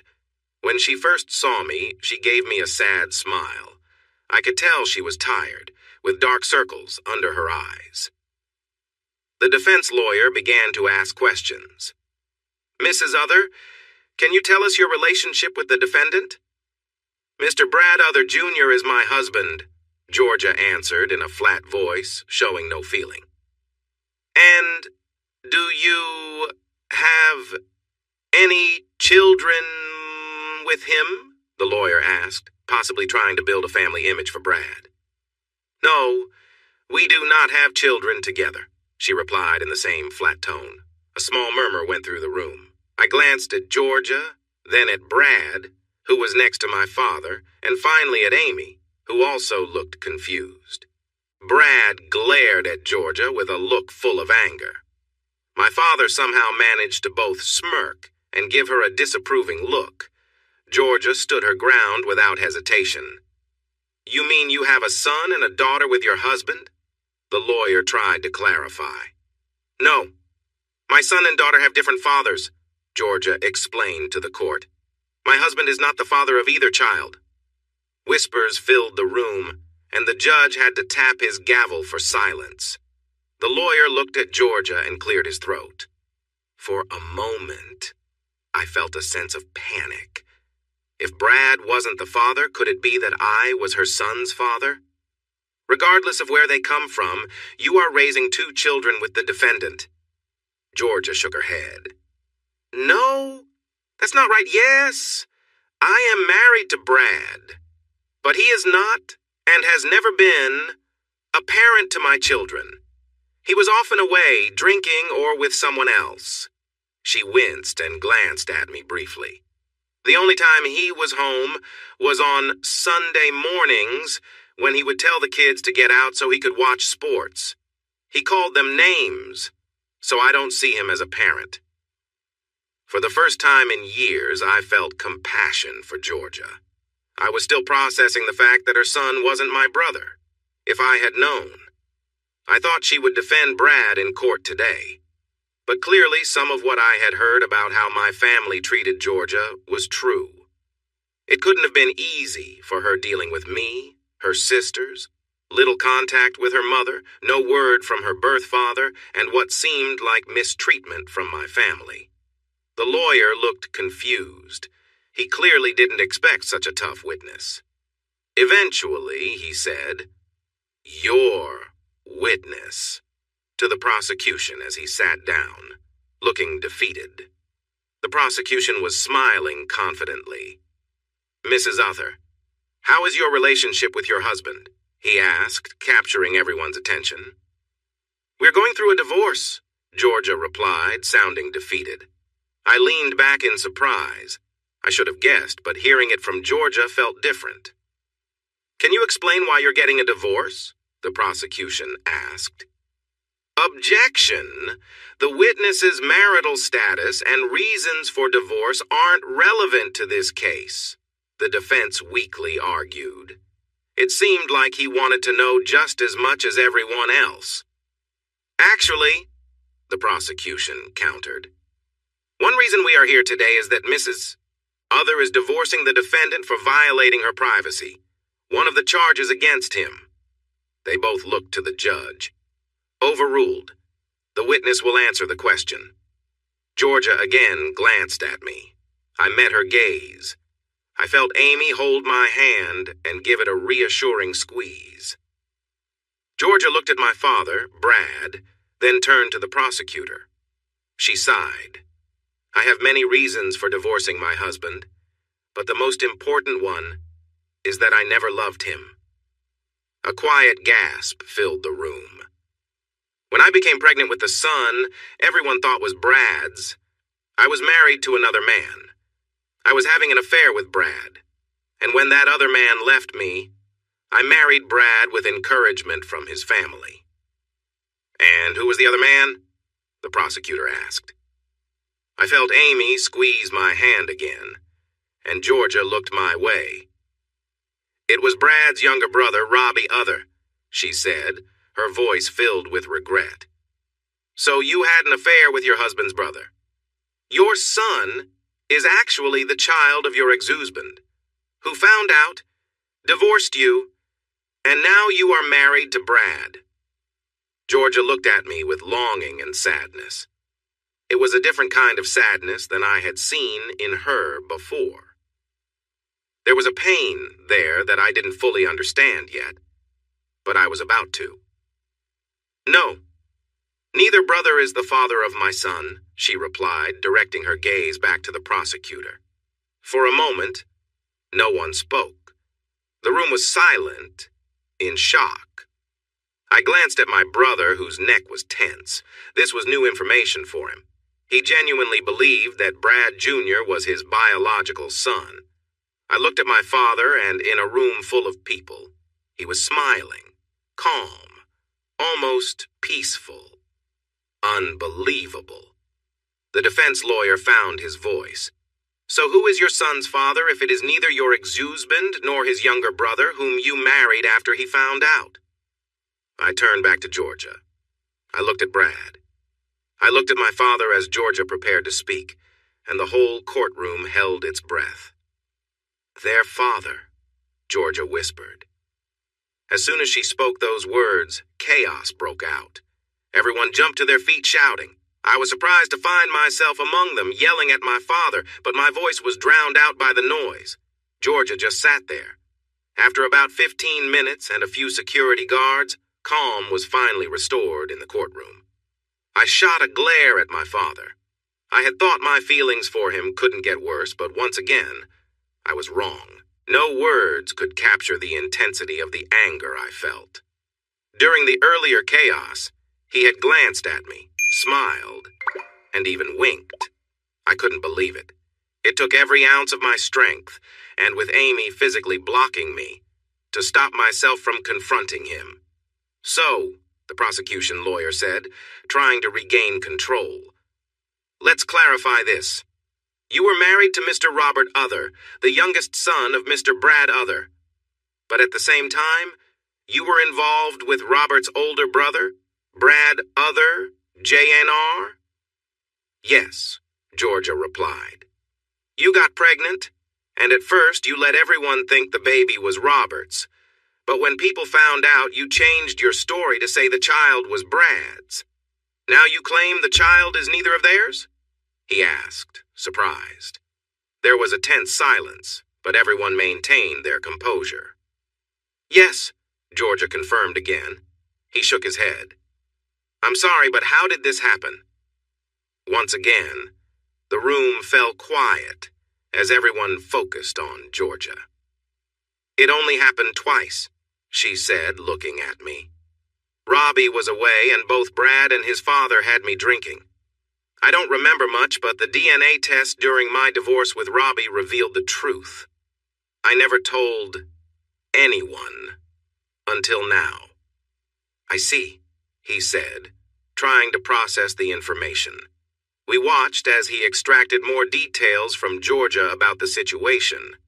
She looked embarrassed, but was trying to stay calm. My father appeared ready to boast, while my brother looked confused. Then Georgia shared how my father, brother, and sister got her into a lifestyle she had not planned, resulting in her having a second child, this time with my sister's fiancé. No one spoke. The truth about the parentage of Georgia's children was a burden she would carry forever, and it was now out in the open. The judge brought us back to the main topic, taking a few moments to steer the conversation. How would you describe your relationship with your ex-husband, your current husband's younger brother? The prosecution lawyer asked. There is no relationship, she answered plainly. Can you explain why? When the defense lawyer started to object, the prosecution addressed the judge. This is important for understanding the situation, Your Honor. Proceed, the judge said. Georgia paused for a moment and then spoke. Ever since Robbie found me with his brother and learned how we all let him down, Robbie has cut ties with us. He moved away and is now married with kids. As far as I know, Robbie has always said he doesn't want to reconcile after everything that happened. Honestly, I can't blame him. The prosecution nodded in agreement. So you betrayed him and his family, including his brother and father, let him down too. You married his brother, but things didn't work out well. That is correct, Georgia admitted. What was your husband's attitude toward his brother? The lawyer asked. Brad and his father were openly unkind to Robbie, Georgia responded. They would insult him whenever they could, and Brad often talked about how he could ruin Robbie's life. Brad and his father blamed Robbie for everything that went wrong after Robbie left. Can you explain how the defendant could invade someone's privacy in such a clear way? Asked the prosecutor, trying to keep the focus on the case. Georgia looked at me, then at Amy, and finally at Brad, who was glaring at her. I once heard Brad's father yell at Robbie during an argument, saying he was a mistake and only useful for their business. He even said I should be thankful that Brad was involved with me, she said. Georgia turned red as she shared this. Brad's dad told me it was okay to be with Robbie's brother, suggesting that any children I might have with Robbie would be weak. Once, they got me drunk, and I think that's when I got pregnant with Brad's child. I felt a chill at her words. Not only had Georgia been unfaithful, but it seemed that my father was involved too. It felt like Georgia was being used against me rather than being a willing partner. Shaking off the dark thoughts, I listened as my ex-wife continued. During the divorce, when things were really bad, Brad pressured me into being intimate with him. He also insulted Robbie, saying he wanted to find him and hurt him so he could never have kids. He talked about tying him up and getting revenge. What was he seeking revenge for? Georgia was asked. I felt a lump in my throat. This was one of my mistakes. Not long before the divorce was final, we ran into Robbie on the street, and Robbie ended up in the hospital. She explained how I had acted on my promise to confront Brad for the hurt he caused me. She said she didn't blame me for that. No charges were pressed. Still, Brad held on to his anger and wanted payback. The questioning went on for another half hour, making Brad look like someone who was always trying to bully his younger brother. My father was also mentioned negatively several times. Then they moved on to the pictures. Mrs. Other, does your phone have a password? Yes. Does your husband know the password? No. Do you have private photos on your phone from your time married to Mr. Robert Other? I did have. Can you explain? Georgia took a deep breath. When Robbie and I were together, we took several private photos and videos. They were meant just for us. Did you ever show these photos or videos to the defendant? No. Can you tell us why? She looked back at me, a little embarrassed.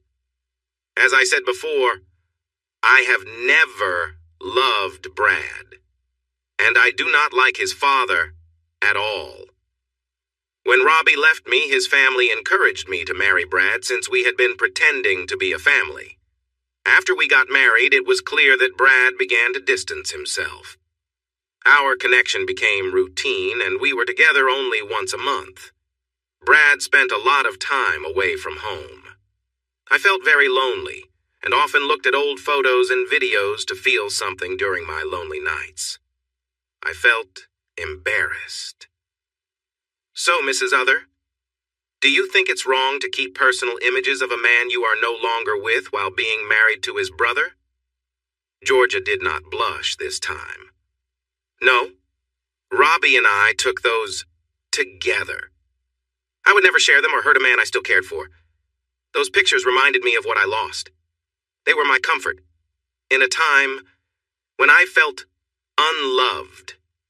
The prosecutor looked at Georgia with concern. If you didn't give the images to the defendant, how did he get them to send to his brother? Georgia became upset and needed a few minutes and some tissues before she could reply. One night, Brad went out with his father. I think they were going to a group event. I had put the kids to bed and felt lonely. I looked at some old pictures and videos to feel better when Brad suddenly came into the room. He saw me and then noticed the images on my phone.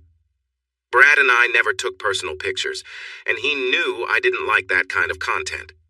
When he saw the screen, he realized it was Robbie and me. Georgia looked down and rubbed her arm, remembering. Brad grabbed my phone, trying to take it from me. He wasn't as strong as Robbie, but he was still strong. He managed to copy everything to his phone. I was telling him to stop, but he threw me against the wall, called me names, and left with my phone. I felt shocked and cried. When I came out later, my phone was broken and Brad was gone. The courtroom fell silent for a few moments until the prosecutor spoke up. Thank you, Mrs. Other. I understand that sharing this has been difficult for you as well as everything else you're sharing today. I apologize for any discomfort this may have caused you or Mr. Robert Other. As Georgia left the witness stand, Brad glared at her. My father's expression wasn't any better. Georgia did not look towards me again for the rest of the hearing. The prosecutor stood before the court. He caught my gaze and offered a small, sympathetic nod. Aside from the troubling behavior we've just heard about, we have heard important testimony from the defendant's wife. He was a harsh and dishonest person who often dreamed of getting back at others, especially his younger brother. Over the years, He tried several times to harm their relationship. He even managed to send private images that were not his to his brother's wife, hoping to hurt his brother. Evidence showed that he used his work computer to send an email that contained these attachments. After some time, he asked to call my brother, Mr. Brad Other Jr., who was the one being accused. My brother took a seat, his eyes wide and unfocused. It looked like he was struggling to stay calm. Mr. Other, you have heard the claims made against you today. You know you broke your wife's trust and invaded your younger brother's privacy. Do you deny this? Brad looked at me and gave a crooked smile. Nope. I won't deny it, he answered proudly, smirking at me. Everyone was surprised. No one expected such a clear admission right away. Mr. Other, how would you explain your actions then? The prosecutor asked, trying to find his footing after such an open statement of guilt from the defendant. My brother glared at me again, but still wore that smile. My younger brother was a mistake our family should not have made. People say he is talented at everything he tries. At school, he was always the best.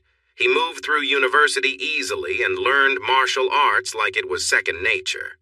He felt like a mistake in our family because no one could match his skills. I talked about this with Dad when I was a teenager, and we figured out his weakness. Robbie was always honest. He put all his effort into everything and would defend any of us without question. My brother started laughing at the memories. When we were kids, I would ask Robbie to do my homework while pretending to protect him from the bullies I had sent after him. That worked until he began martial arts. If his bike had a flat tire, it was usually my fault. If something was broken in his room, I had likely been there before. At home, Dad and I made sure that Mom always served him last, since he was the youngest, while we ate well. When he joined the family business, Dad had him manage things, and he quickly proved to be very good at it. My younger brother excelled in sales, operations, and manufacturing, which frustrated us all. But it also eased the pressure on the rest of the family, allowing us to relax a bit. We used to say, "You knew it would be done if Robbie was in charge." My brother looked so disgusted that I could imagine him spitting on the courtroom floor as he admitted this. When Dad paired Georgia and Robbie together, it made sure Robbie stayed put and kept everything running smoothly. We left them alone for a year. Then, a few months after they married, Dad asked me to charm Georgia so we could have another way to manage Robbie if we needed to. Brad glanced at Georgia, who seemed to be looking at him. He smiled that big, crooked smile again. He also looked over at Dad, who had an odd grin on his face, even after everything that had just come out in court. I couldn't understand why he seemed pleased with my brother spilling these secrets. It was easy to be with my brother's wife. Dad sent him away for work, trusting that his family would look after Georgia.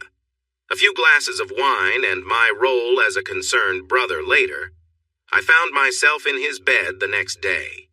For 3 years, I was with her whenever Robbie was gone, sometimes even when he was at work. Sure, my sister caught us early on, but Dad and I made sure that our mom and sister stayed quiet. They knew that if they spoke up, their comfortable life would disappear. I sat there, angry at my brother for what he was saying. He had always tried to bring me down just because I was more capable than he was. His laughter filled the room, but there was something off about it, not the laugh of a healthy person. I didn't realize that Dad was the one who got Georgia in trouble. She was so out of it during those times we were together. I don't think she even knew what was happening.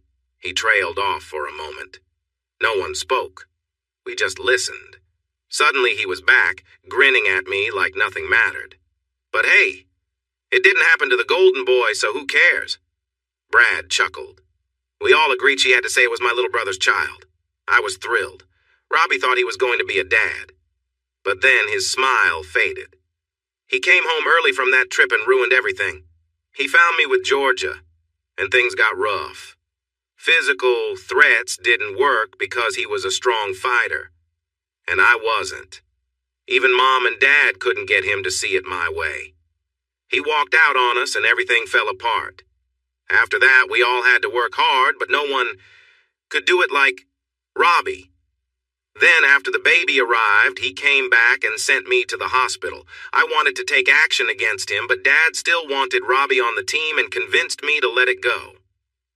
Then I saw him clash with that guy, and I tried to distract him by acting confident while being close to Georgia, the woman I had taken from him. He ended up overpowering the guy. After that, he disappeared from my life and showed up nearly a year later married. We tried many things to get back at him, like suing him, but his lawyers were better. I thought about hiring a private investigator to follow him, but nothing came of it. It wasn't until we found him at Alro Homes that I knew I would have to wait for the right moment. But it was tough to find a way in. I wanted to ruin his marriage and make my dad's threat of seeing him without a home come true. But then he started taking our business, and there was that fight where Mom showed up. Suddenly he was the hero, and we were the family that had pushed him away. It felt like he was living a fairy tale. It was clear he was losing control. My brother was making foolish admissions and doing it with a smile. I shook my head, and he noticed, his eyes lighting up as if he thought he had gotten to me. Robbie hit us hard again when Mom passed away. None of us could attend the service. The media chased us non-stop. I don't know what happened to my sister, but she fought with Dad, and no one has seen her since. I wouldn't be surprised if Robbie had something to do with it. Joanna always followed the rules, even allowing her fiancé to betray me. Several people in the room whispered to each other, while the defense lawyer just stared, unsure of how to respond. My brother continued. Before Mom died, I found Georgia looking at old photos of her and Robbie. I took her phone, copied the photos, and sent them to Amy using an old email address from Georgia's contacts. I hoped that seeing those pictures would make Amy leave him. I figured if I could hurt him through one sister, it would be easy to do the same with another. His smile faded and he got serious. I didn't think they would know I was the one sending the photos. But now I'm in too deep anyway, so I might as well make the most of it and get some attention. Maybe I could even write a book one day. Then he fell silent, crossing his arms as if he had wrapped up his tale. No one knew how to react. My brother had not only confessed to wrongdoing, but had also dragged our father into issues that, while perhaps not illegal, showed a pattern of hurtful behavior towards me, Georgia, and even Mom and Joanna. Still, he seemed proud, not sorry at all. If we looked deeper into his thoughts, it seemed learning about his father's betrayal pushed him over the edge. Many in the room recognized me from the news and stole glances my way. Even the judge took a moment to look at me. I looked at my older brother with anger and tried not to look at my father. The lawyer for the prosecution cleared his throat and glanced at Brad's lawyer. "Your witness," he said, and then sat down. The defense lawyer said, "No further questions," sounding defeated. In the end, Brad was found guilty of invading privacy and was also charged with domestic abuse. The judge decided to end the marriage between Brad and Georgia right away. The paperwork would be taken care of quickly, and Georgia would be free. Brad was sentenced to 5 years in a medium security prison. As we left the courtroom, I looked for Georgia. For the first time, I really wanted to find her. Amy and I found her in the parking lot. "Georgia! Wait!" I shouted as we hurried to catch up with her. I saw Georgia take a deep breath and turn to us, her shoulders shrugging. "Robbie, please don't," my ex-wife said tiredly. Today was hard enough without you reminding me of my mistakes. I'm done. The only reason I'm still here is my children.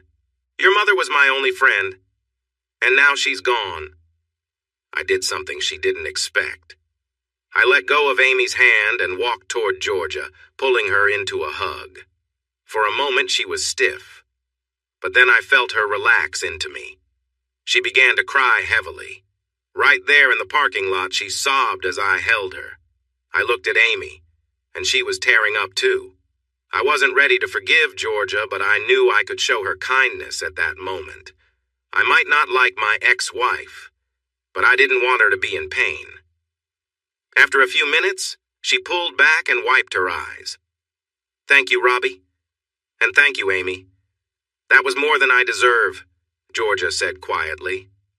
I smiled sadly and said, "I know, Georgia, but I do have a heart.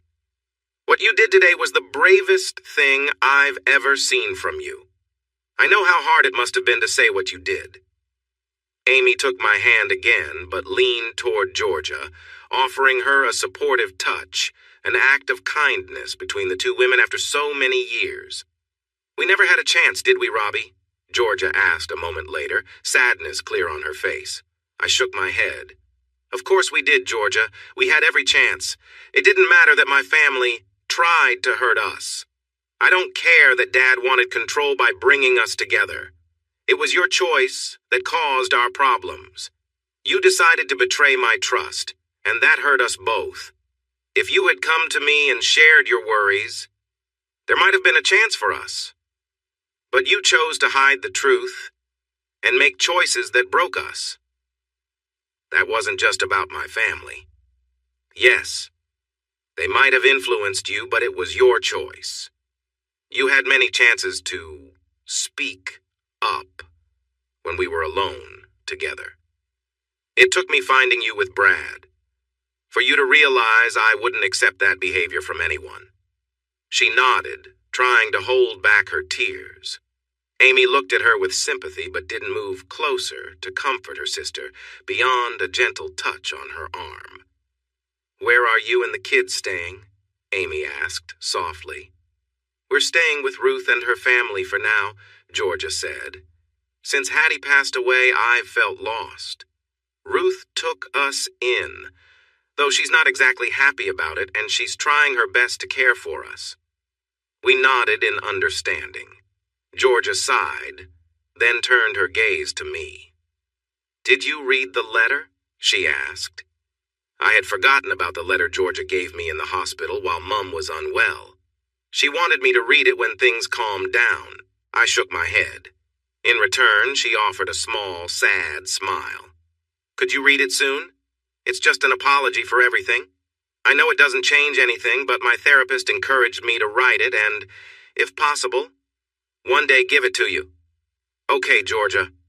I will read it," I promised her. Georgia seemed uncertain, but then looked up at Amy. "Please take care of him.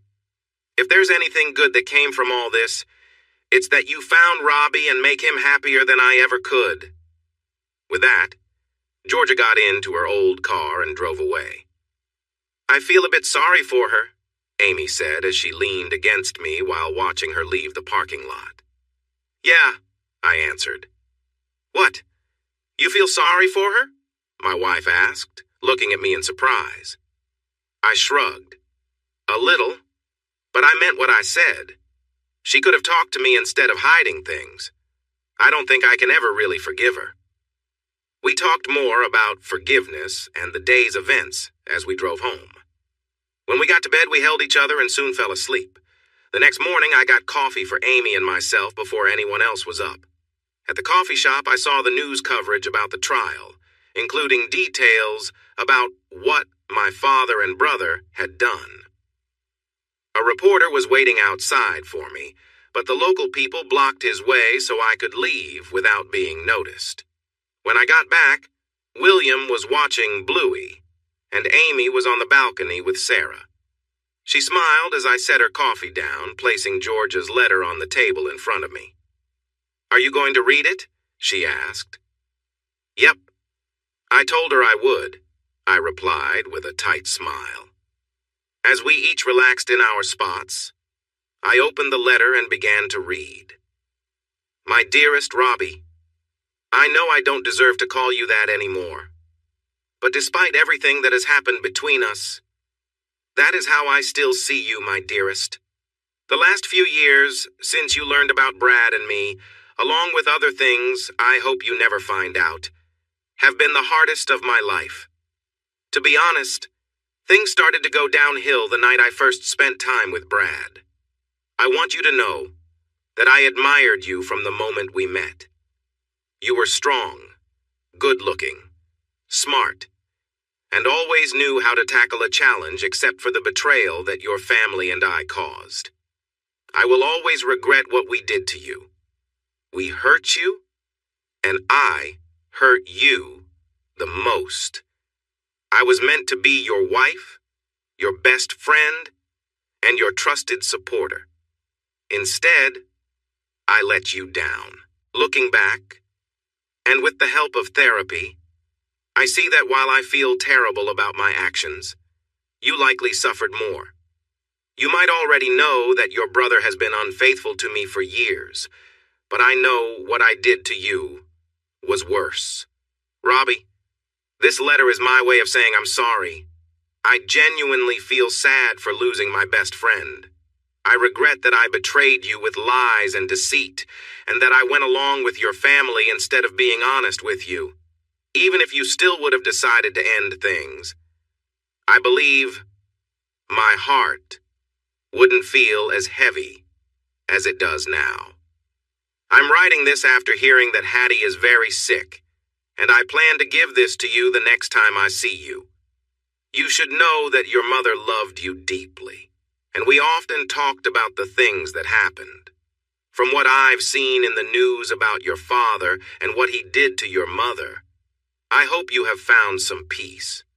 There's a saying about betrayal that your parents once told me. When someone betrays you, it can feel like wanting to strike back. I remember you feeling so angry at your family and at me. Well, we thought we hurt you, but in truth, we ended up hurting ourselves more. With your mother gone, Joanna is leaving, and your father seems very upset. I know your brother will follow his lead. I won't be part of that anymore. I am leaving Brad and ending my marriage. Honestly, I never loved him. He was just around when you were gone, and being with him felt like my punishment. But I can no longer endure the dishonesty and his treatment of the children. Ruth has welcomed us to stay with her and her family for a while until I figure things out. What comforts me, even a little, is knowing you have found love with Amy, while I have struggled. She seems to be everything I am not: dedicated, hardworking, loving, and loyal. From what my mother told me, you and Amy have a child, and another is on the way. I wish you both much happiness. Treasure your family and avoid making the mistakes I made. I understand that you may dislike me, and you have every right to feel that way. I dislike myself, and I know that we can't go back to how things were, but if you could ever forgive me, I would be very thankful. Maybe it would help you as much as it helps me. Live your life, Robbie. Always love, Georgia. I read the letter again and set it down on the table. Amy looked at me thoughtfully while Sarah was being fed on the other side. So? She asked. I gazed out at the Pacific Ocean. It was definitely an apology. She explained a few things that we heard in court yesterday, but you can really feel her regret in her words. Can I read it? Amy asked. I handed her the letter, and she read it. When she finished, she passed my daughter back to me while I burped her, and Amy read the letter again. You're right. It's a good apology. But you don't seem too upset about it, do you? No. I've felt a lot over the situation already. I feel sad for her. Georgia was mistreated by her family, but after all this time, I'm not really emotional about it, I told Amy. Amy nodded, folded the letter, and placed it back in the envelope. We both stood up and went inside. I grabbed my phone from the bench and texted Ruth. "Hi, Ruth. Please let Georgia know I read her letter. Thank her for the apology and tell her I hope she finds peace." I pressed send and showed the message to Amy, who nodded. "That's not quite forgiveness," Amy said. "No, but I don't wish her harm anymore." "I see that as progress," I replied. The morning news featured parts of the trial. There were photos of Brad, Georgia, Amy, and me. Next week's articles, titled "Brother Gets What He Deserves" and "Family Troubles Explode," would be online. Most of the coverage was in my favor, saying how poorly they had treated me and that they deserved what happened to them. My father received even worse reviews than my brother. After what was revealed yesterday, that wasn't surprising. A few weeks later, Toni had her first child, a daughter named Carla. She had her mother's eyes and her father's smile, and she loved being held by everyone. If she wasn't sleeping, she was crying, unless someone was holding her. The only time she was calm was when we placed Carla and Sarah together. This formed a bond that would last a lifetime. The girls were as close as sisters and got each other out of trouble as often as they found trouble together. Darren and Toni spent a lot of time with us as they had a big place. Darren talked to me about retiring from fighting. I agreed, but mentioned that I wanted one last fight to see if I could stay the champion. He said he would look into it. 3 days later, I received an offer. A Russian MMA fighter named Stephen the Magnificent wanted to come to Brisbane to fight me after watching my previous matches. We set the date for the match in 6 months, and everyone started training hard.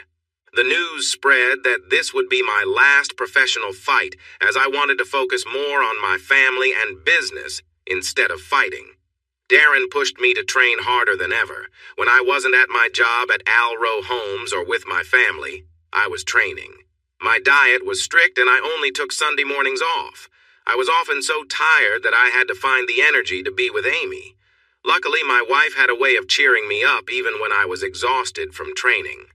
By the end of it, spending time with her was my only break from the tough routine. With 3 weeks left, I could see the progress.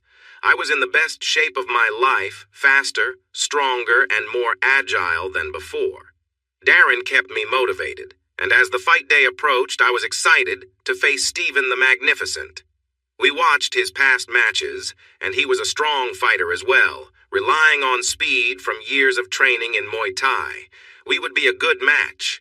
Tickets had sold out weeks before, and just a week before the fight, the odds were now in my favor for the first time, 3-1.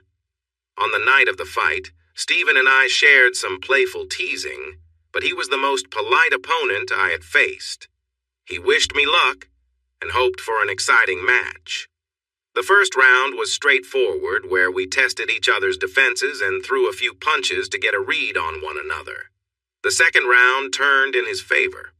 He attacked with quick combinations and speed, landing several hits that would leave me sore. Round 3 went better for me. I broke through his defense and landed some strong kicks that sent him to the mat.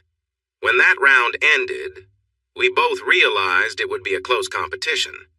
I managed to break his defense again in round 4, but he countered with leg sweeps that kept me alert. The cameras were everywhere. The crowd cheered after every punch and kick, creating an electric atmosphere. We stayed focused in the 5th round, and we both started landing good hits right away. The energy was high, the crowd was loud, and we were both covered in sweat. It was a thrilling matchup of strength and strategy. Just as we were trading blows, something unexpected happened. A person suddenly entered the ring. While the crowd and cameras were focused on Stephen and me, the referee was watching too. Before anyone could react, a figure climbed into the ring and took a defensive stance. This person clearly wasn't a fighter. Their clothes looked worn out, and their gray hair showed they were much older than us. No, there was no danger from the man who stepped into the ring as a fighter. However, the gun he held posed a real threat and was aimed right at me. It was my father. Stephen and I had moved apart, looking at Brad Others Sr. as he stood there with the gun pointed at me. My father shouted at the referee and my opponent, "Get out!" Stephen glanced at me for a moment. I shook my head, and he nodded as he helped the referee leave the ring. The crowd fell silent. "So," my father growled, "you think you can leave your family just because you're a big-time fighter now?" There were thousands of people in the arena, and even though security was present, they were spread out. Most people would not want to enter the ring during an ongoing fight, so it seemed my father had found a chance. I turned and walked slowly, keeping my back to the entrance. I wanted to keep things safe and reduce the chance of anyone getting hurt if my father lost control. I had no way to defend myself, just some fitted pants and wrapped hands. Without the gun, I could easily take him down. But a gun was something I couldn't protect against. I looked at my father. His angry face made me feel that I might not leave the ring. Still, a sense of calm washed over me. "Dad," I said quietly, letting go of my past anger for a moment. The pain of being rejected by my family faded away. I spoke softly like a young child addressing his father with curiosity. My father looked around, noticing the TV cameras, then turned his gaze back to me with narrowed eyes. "Dad," I said again in the same gentle tone, holding my arms out wide but careful not to move closer to the man with the gun. "Are you all right, Dad?" I asked calmly. He let out a harsh laugh, his grip on the gun steady. "That's your question? You want to know if I'm all right? As I stand here threatening your life, and you're asking if I'm okay. Really, Robert, you can do better." I shrugged, trying to remain calm while adrenaline flowed through me. I could see security trying to push the crowd back, and surprisingly, no one was screaming. Everyone was focused on our conversation, knowing panic would likely come later. I had no idea where Amy was, but I hoped she was safe. "I guess there's not much to say after everything, is there?" I replied to my father's question. His expression changed for a moment. "No, not really." He looked at me, the pain on his face fading into a look of sadness. His voice softened. "You know, I really wanted you to overcome your brother in Georgia all those years ago. I wanted you to stay in the family. We needed you, son." I was taken aback by him calling me his son. Since that night, the only name he called me was Robert. I had no idea what was going on outside the ring. The lights were too bright, and my focus stayed on my father. I turned a little to my left, letting Dad think I was lost in thought. When I looked back at him a moment later, I had noticed Darren, Tony, and the worried face of my wife behind a line of security guards. I had also shifted my stance slightly. Honestly, I tried to sound calm. If we set aside the feelings and arguments, Dad, don't you see how I might react? Staying calm was tough. I wanted to shout at him for his betrayal. He had hurt both my brother and me. And I had a younger half-brother, too. I wanted to tell him how I felt about what he did. I wanted to let him know how he broke our family. Sure, I had walked away years ago, but his choices had torn us apart. For a moment, Dad just stared at me, saying nothing. He quickly looked at the crowd and then back at me. "You know, Robbie," he paused and raised the gun.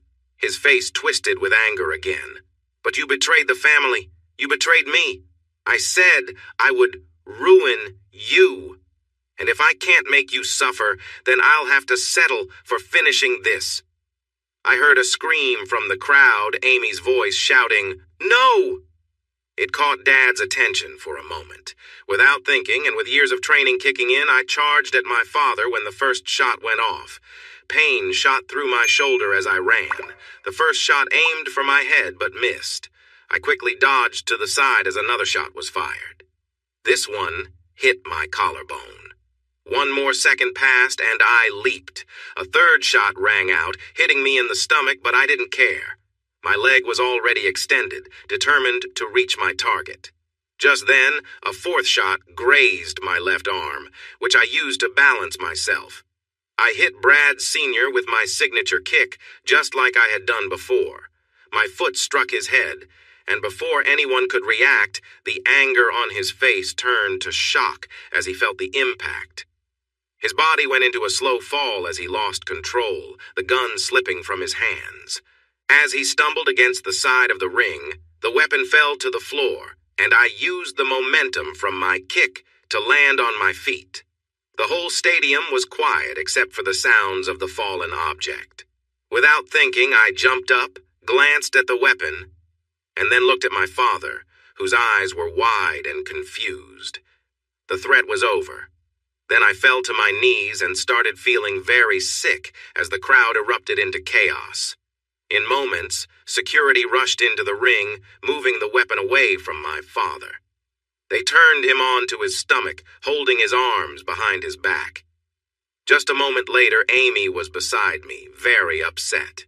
She was crying, trying to comfort me, while Tony tried to help her stay calm, and Darren worked to ease me onto my back, putting pressure on my injuries. I was surprised that my shoulder and collarbone hurt the most.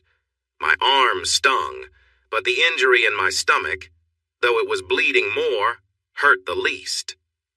"Try to relax, Robbie. The ambulance will be here soon," Darren said in a calm voice, even though his eyes showed concern as he looked for help. Amy was leaning over me again, kissing my forehead while scolding me. "You brave, silly man." "What were you thinking?" she cried. I tried to shrug, but it hurt. "He wouldn't stop," I said softly as my wife wiped a bit of blood from the side of my mouth with her shirt. "I just needed to make sure you were safe." Amy kissed me again. "You didn't think you'd make it out alive, did you? You were going to put yourself in danger, weren't you?" "Yeah," I admitted. I was starting to feel tired now. I could sense movement as police and paramedics entered the ring. "I'm sorry, Amy. But as long as you were safe and I could stop him, I thought it was worth it," I told her. Through her tears, I saw a bittersweet smile, and she nodded. "You're an incredible man," Amy replied, tears falling onto my shirt. Amy, Darren, and Tony continued to talk to me as the ambulance team set up a stretcher and began checking my injuries, working alongside the stadium medical staff to prepare me for transport. After loading me onto the stretcher, Stephen the Magnificent approached and placed a hand on my uninjured shoulder. In his thick Russian accent, he told me he was withdrawing from the match because he had never seen such bravery. I managed to stay aware in the ambulance on the way to the hospital, with Amy holding my hand the entire ride. When we arrived, the hospital was ready for me, and I was quickly taken in for surgery. Amy gave me a final kiss, concern on her face. I smiled and told her I would see her soon. 2 days later, I woke up feeling sore and stiff. The surgery had gone well, and they had removed all 3 bullets. Luckily, the injury wasn't as severe as it could have been. The bullet that hit my stomach didn't do much damage because it was a small caliber gun.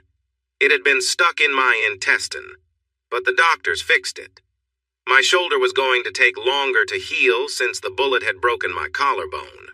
My arm, where I had the 4th bullet, was bandaged and itchy. Overall, I felt fortunate to be alive.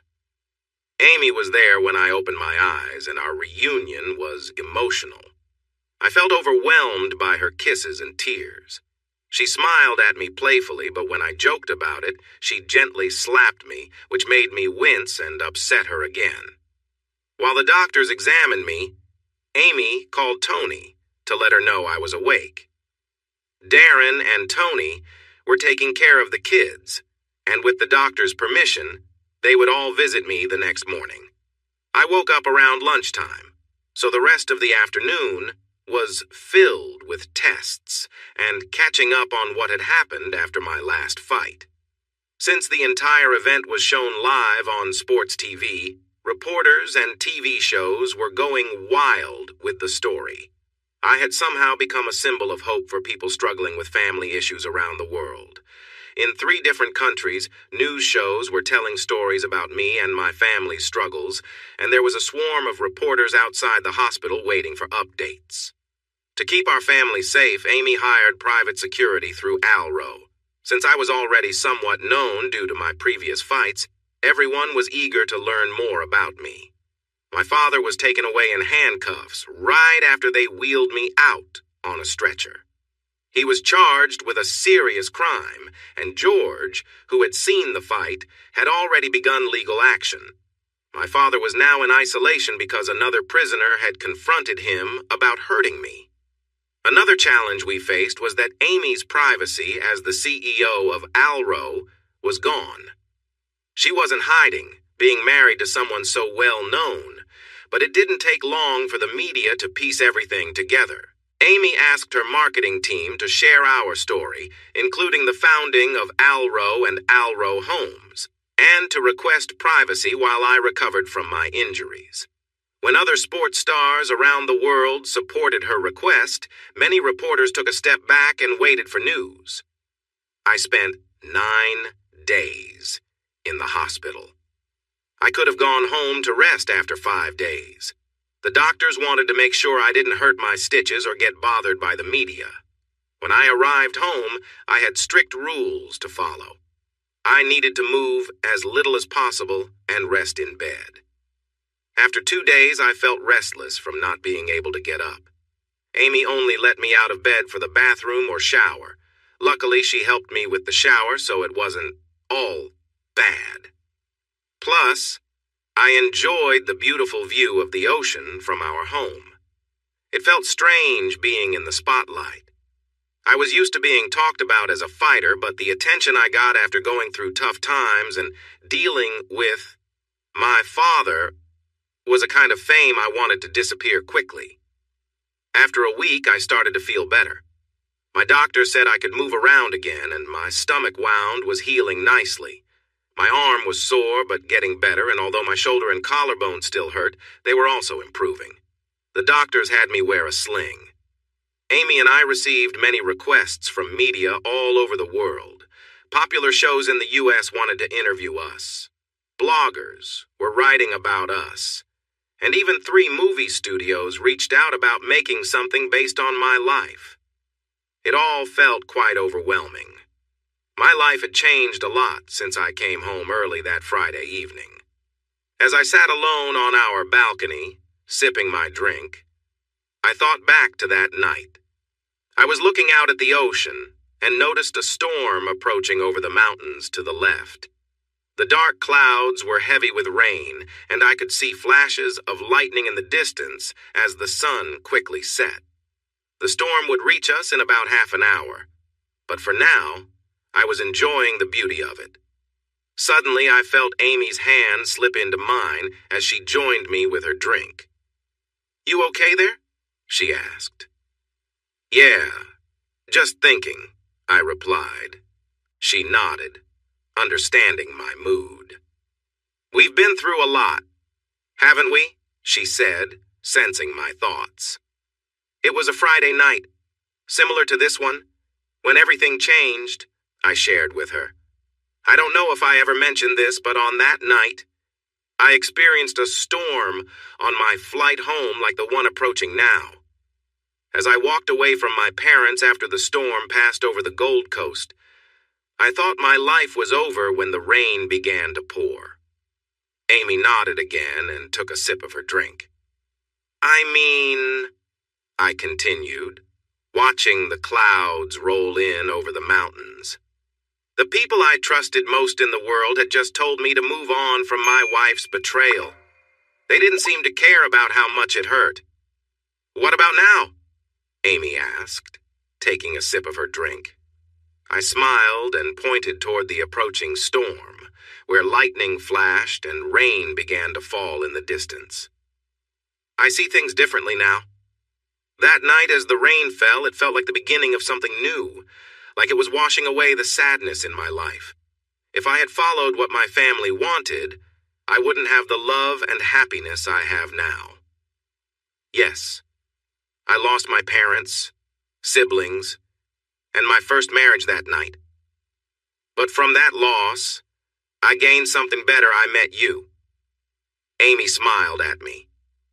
Since then, I've traveled, we have 2 wonderful kids, and I've even taken on challenges I'd never imagined. There has been pain, I said, rolling my shoulder with a slight wince from an old injury. But Amy, my love, I wouldn't trade any of it if it meant not having you or the kids. We talked about the past for the next hour, watching the storm come closer. As the rain finally broke over the house, William joined us, sitting on Amy's lap, and our friends, Tony and Darren, brought their children out too.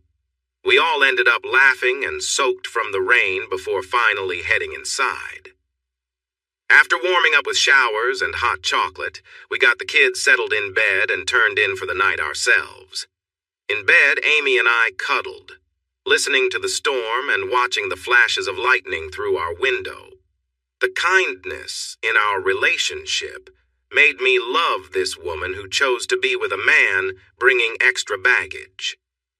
I love you, Robbie, she whispered as we drifted off to sleep later. The next year was full of change. Amy and I hired a publicist and an agent to help us with the media.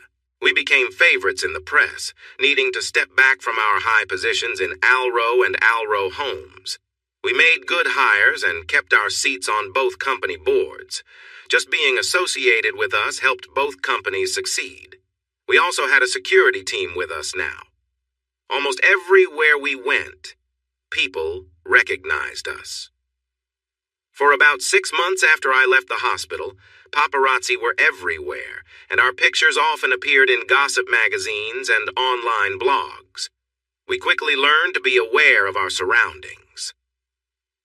The biggest challenge was that we often received unwanted attention. Sometimes women would approach me with flirtations right in front of Amy. The first few times, Amy got very upset, wanting to lash out at them. But our security team helped, and over time, we learned how to kindly move those people away and thank them while turning down their advances. An incident Amy had in New Zealand years ago taught us this lesson. One day, I was surprised to get a letter from Joanna out of nowhere. I had to admit I felt a bit uneasy about reaching out to my sister. I had said I forgave her, but forgiving what happened and wanting to see her were 2 different matters. In the letter, she shared her regrets and sadness about what happened to our family. She told me she was finding her way in Melbourne and apologized again for her part in everything. She also mentioned that if I ever needed her as a witness at the trial against Dad, she would support me. Speaking of my father, he received a 25-year sentence in a medium security prison. It was even the same prison where Brad Jr. was held. I think you can gather that I have never visited either of them. William and Sarah were growing quickly, and I felt joy as they changed from infants to toddlers while always being with us. Following our publicist's suggestion, we went on a world tour. We appeared on some big talk shows, discussing our story without harshly criticizing my family. We talked about my fighting career and how we both coped after the shooting. We also made a deal with one of the studios to create a mini-series about our lives. It was called The Nuclear Family. When it came out, it became one of the highest-grossing dramas of the year. Everyone found themselves drawn to a man who stood by his values and discovered true love. It helped that we never acted like we were famous, but it was nice to be called friends by some well-known actors and celebrities from around the world. As we traveled, Amy kept working with Alro clients and investments. She focused more on speaking for the company and showing what we stood for. With a strong executive team and good media support, Alro continued to grow. Alro Homes also expanded. Within 2 years of the incident at the fight, we had new branches along the east coast of Australia and opened an office in New Zealand. I held back from rushing into Asia, knowing we could use our popularity to enter that market. Our management team had mentioned it a few times, but Amy and I felt it would be too ambitious. We were doing good work in Australia and making enough money, so we decided to stay local. Darren and Tony remain the best couple Amy and I know. They are our close friends. And soon after the incident, Darren opened a mixed martial arts dojo that quickly filled up once the news got out. It has been 3 years since that life-changing event. Amy and I still get approached when we're out, though the excitement of being famous has faded. We usually have 2 security friends with us whenever we are in public. They are both amateur fighters who train with Darren and me, so it feels good to be protected by friends. They are always alert and happy to be with us. On a beautiful spring afternoon, Amy and I were sitting at a charming cafe by the bay outside Brisbane with Peter and Rain. The kids were coloring, making a mess of their lunches, and enjoying milkshakes. I was enjoying the cafe's Bayside Burger double meat, double cheese, lettuce, tomatoes, grilled onions, mustard, and chili jam. It was an amazing burger. I was also finishing off a delicious chocolate shake. You know, the kind that takes a little effort to sip, but instantly melts in your mouth. Amy was next to me, relaxed and smiling as she finished her shake. I smiled back, but I noticed Peter and Rain looked a bit worried. Amy and I were confused until I felt someone standing behind us. Turning around, I saw 3 people there, a mother with her 2 children. The kids were tugging at their mom's hands, but she stopped and stared at us. It was Georgia. My ex-wife was dressed simply in a modest skirt and blouse. It wasn't worn out, but it did look used. Her naudied, short, dirty blonde hair was cut in a way that many mothers with young kids would choose to avoid tangles. Georgia's children stopped too, noticing their grandparents. Rain didn't see much of Peter and Rain, but she tried to visit fairly often. When the kids spotted her, they let go of Georgia's hands and ran over, crying out, "Grandma!" Rain wrapped them in a hug, while Georgia looked surprised. "I'm sorry, everyone," Georgia said after a moment. "Barry, Sophia, let's move on." I felt a nudge from Amy under the table. Why did it have to be me to handle this? I stood up, and our security team looked our way. I waved them off. "It's all right, Georgia," I said to my ex-wife. "Let the kids spend some time with Rain. What were you up to?" Georgia gave me a look I couldn't read. Then she turned to Amy, who smiled back at her, and Georgia sighed. She raised her arms, showing a paper-wrapped package from the nearby fish and chip shop. "I was taking the kids to the park for some fun and lunch," she said apologetically. "I'm sorry, Robbie. I didn't know you would be here." I smiled back at her. "That's fine. We didn't know you would be here either." I felt another nudge under the table. "Why don't you join us?"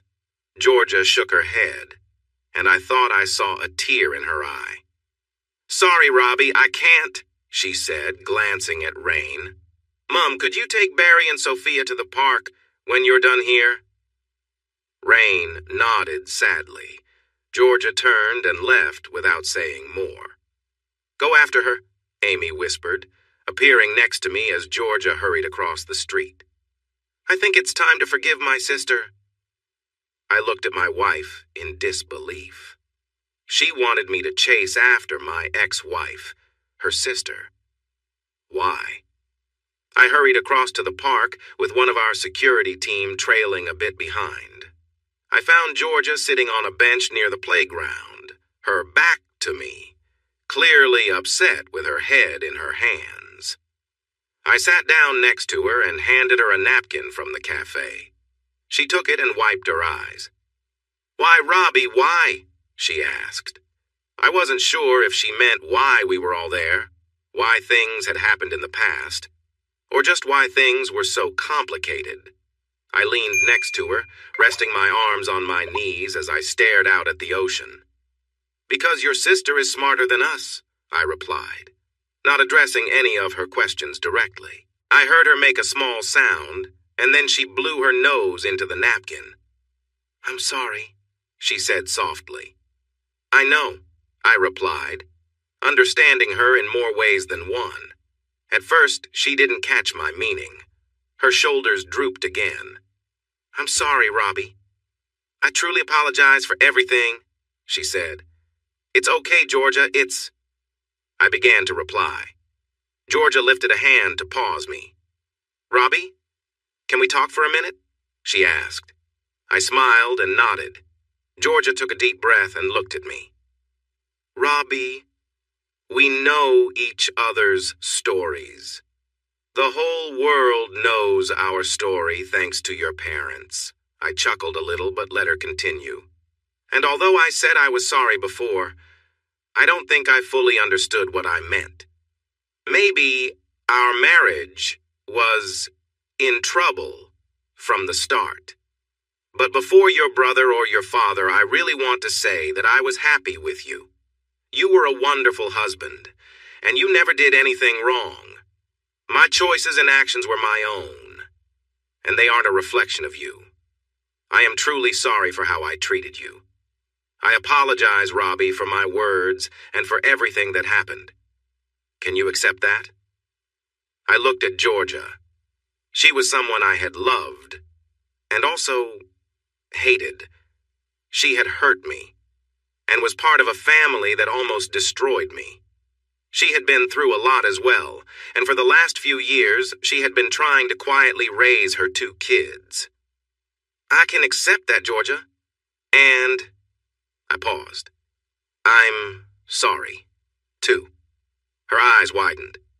You're sorry, Robbie? For what? You have nothing to be sorry for. It was all my fault. I shook my head. No, it wasn't, Georgia. You played a big part, but my father was behind it all. He got lost in his own world, and we both ended up hurt because of it. Georgia listened, and it was my turn to hold up my hand. Don't get me wrong. You still cheated on me and lied. You tried to pass your son off as mine.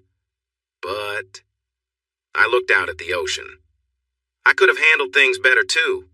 I carried a lot of anger towards you and my family for years. It didn't help me at all. I could have let go of that anger when Mom passed away. But I didn't.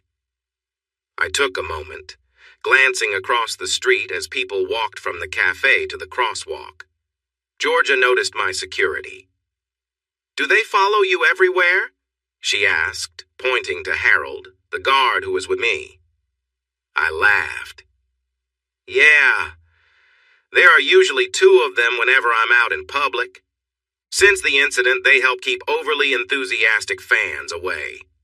You and Amy did great on the late-night shows, Georgia said, relieved for the change of topic, while eyeing Harold curiously. And thank you for not speaking badly about me. I appreciated that, she said softly. Before we knew it, our families joined us. Peter and Rain took the kids to play. Rain was thrilled to have 4 of her 5 grandkids with her at the same time. The only one missing was Ruth's son, Connor. I felt uneasy about William playing around with my half-brother, and Georgia noticed my worry. I can ask Barry to leave your son alone if it makes you uncomfortable, she suggested kindly. Amy sat on my lap, hugging me tightly.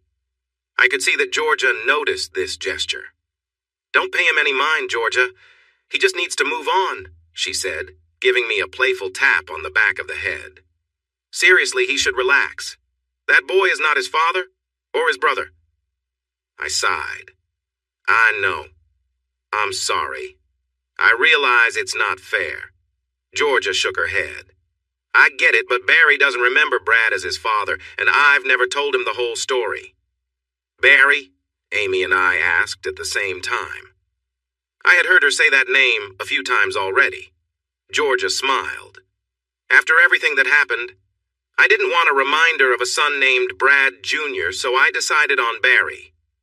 Barry, I repeated slowly. Amy and Georgia looked at me, and I finally smiled at Georgia after years.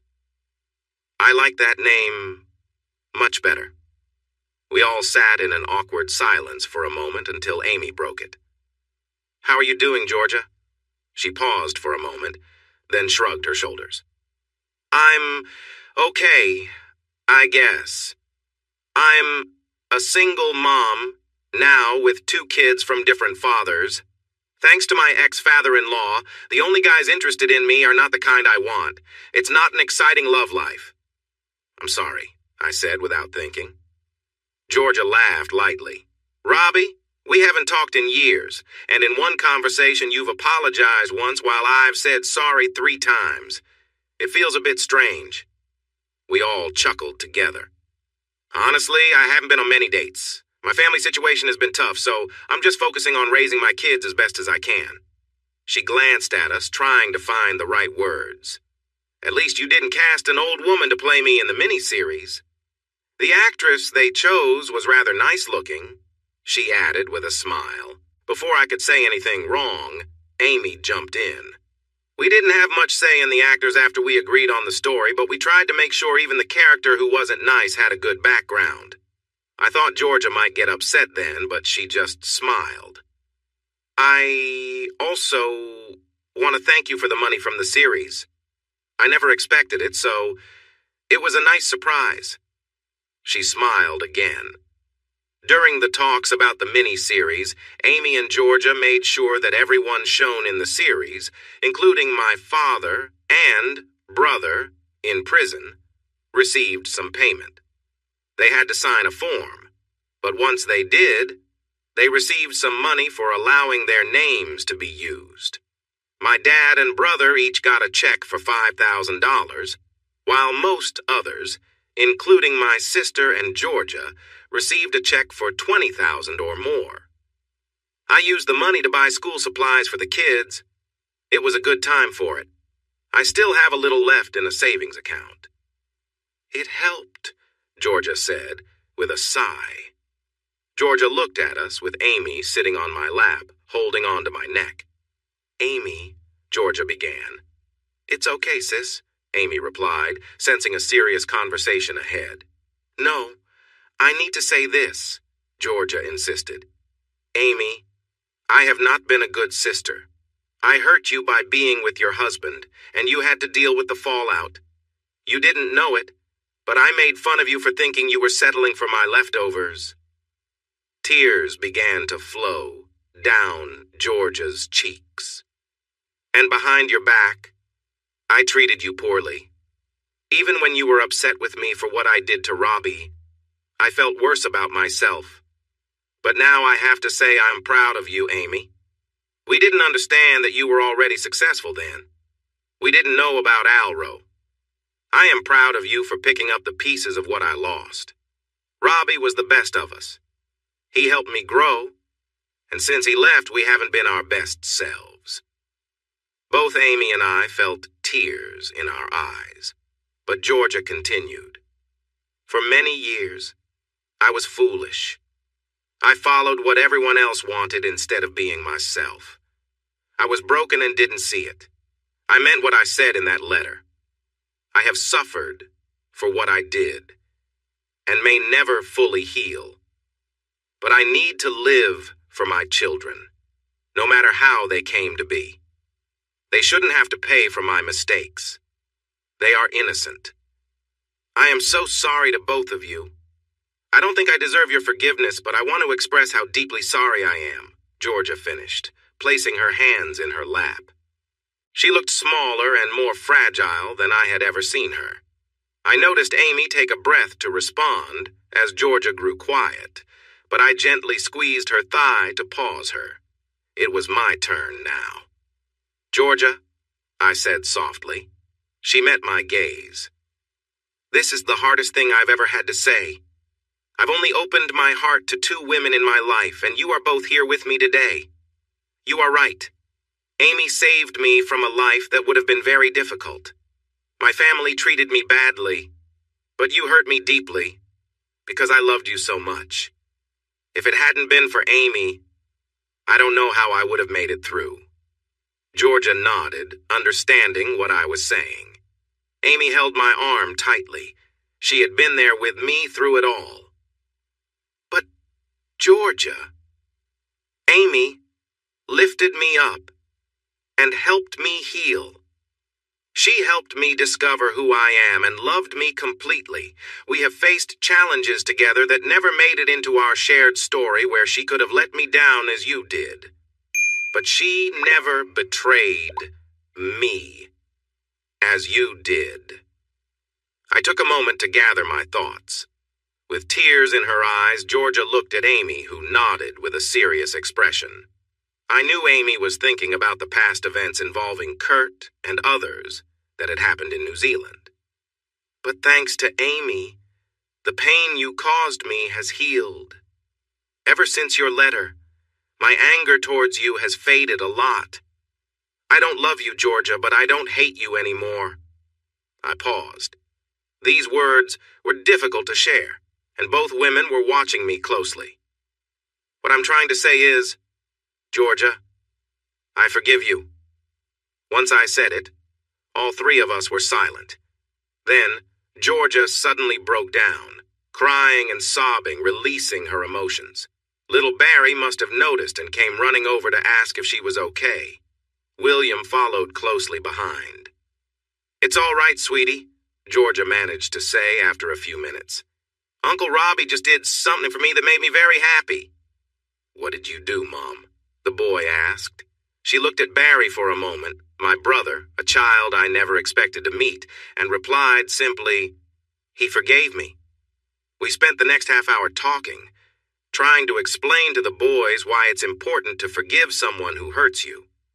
Georgia spoke up when Barry asked why I needed to forgive his mom. Many years ago, Georgia said quietly but firmly, Before you were born, I wasn't very kind to your uncle. I did some awful things, and neither your uncle nor your aunt liked me very much. Because they forgave me, I can love you more now. What did you do? My son William asked Georgia. We all hesitated until Barry spoke up. He was supposed to be my dad, my young nephew said. But his family was unkind to him and pushed him away. We all turned to look at the boy. He glanced at his mother and shrugged, looking rather mature for his age. I don't remember my dad very well, he continued, thinking of Brad Janar as his father. But I remember some arguments with him. He wasn't nice to us, and he blamed you for things I shouldn't talk about because I'm a kid. He smiled a little at that last part. I chuckled softly. After that, the serious mood lightened a bit, and I suggested we all go get ice cream across the road. You might be thinking that I welcomed Georgia back into our lives since I had forgiven her and she was Amy's older sister. You're partially correct. While I forgave Georgia for what she did years ago, I wasn't ready to have her in our lives. First, my wife was quite jealous and wouldn't accept her sister, especially since Georgia still had feelings for me. Amy knew I would never have romantic feelings for Georgia again. But she didn't want to take any chances. Even after forgiving Georgia, I still didn't like her. I could be polite to her at family gatherings, but Georgia had hurt me too deeply to feel friendly toward her. In the end, Georgia never remarried. Once her kids became teenagers, she began dating again. I met the man she eventually settled with a few times. He didn't seem too bad, even though he was aware of our family's past. Georgia and he formed a relationship, though she never planned to marry him. My brother was released from prison about a year after I decided to forgive Georgia. He didn't reach out to me and I didn't contact him. He tried a couple of times to reconnect with Georgia, but was turned down. When he became pushy, she got a restraining order, which was quickly approved. Brad Jr. found work selling used cars. However, within 2 years, he was back in prison for fraud. He was buying cars for the dealership but selling them for cash without the dealer's knowledge. When he got out again, he struggled to find work and, last I heard, he was living on government benefits in a small apartment. He also faced some trouble when people learned about his past. It was unfortunate for him. As for my father, he never got out of prison. Life inside was tough for him. Many inmates were obsessed with sports, and one inmate named Robbie was quite popular. The guards often had to keep him in isolation. Even then, he frequently visited the prison infirmary. In the end, it was not another inmate who harmed him, but himself. About 5 years into his sentence, after many failed appeals, he was found in his cell. He had managed to hang himself from the light fixture. At his feet was a single piece of paper with 3 words written on it. "I am not sorry, Robert." There was no funeral. Honestly, no one cared. Although his story was mentioned in the news because of his connection to me, nobody mourned him. Our kids were in elementary school when I heard from Joanna again. She reached out and asked if I would walk her down the aisle. Joanna had met a man in Melbourne who was divorced due to issues in his past, and somehow she had convinced him to marry her. I thought about it for a few days, but after some encouragement from Amy, I agreed. It turned out Joanna's fiancé, Jordan, was just an ordinary guy working as an administrator for a State Department in Victoria. Joanna met him at work, and they had fallen in love. A couple of days before the wedding, as they shared their story, Joanna admitted it was uncertain for a while when Jordan found out who she was and that she wasn't seen in a positive light because of a miniseries about her life. Jordan even said he broke up with her briefly after she told him more about her past that wasn't included in the show. Joanna had been determined to win him over, and despite her tough past, she made him fall in love with her. It also helped my sister that they were in a bit of a hurry to get married. Joanna was 4 months pregnant. Like with Georgia, I knew I would never be very close to Joanna, but her betrayal didn't hurt as much this time.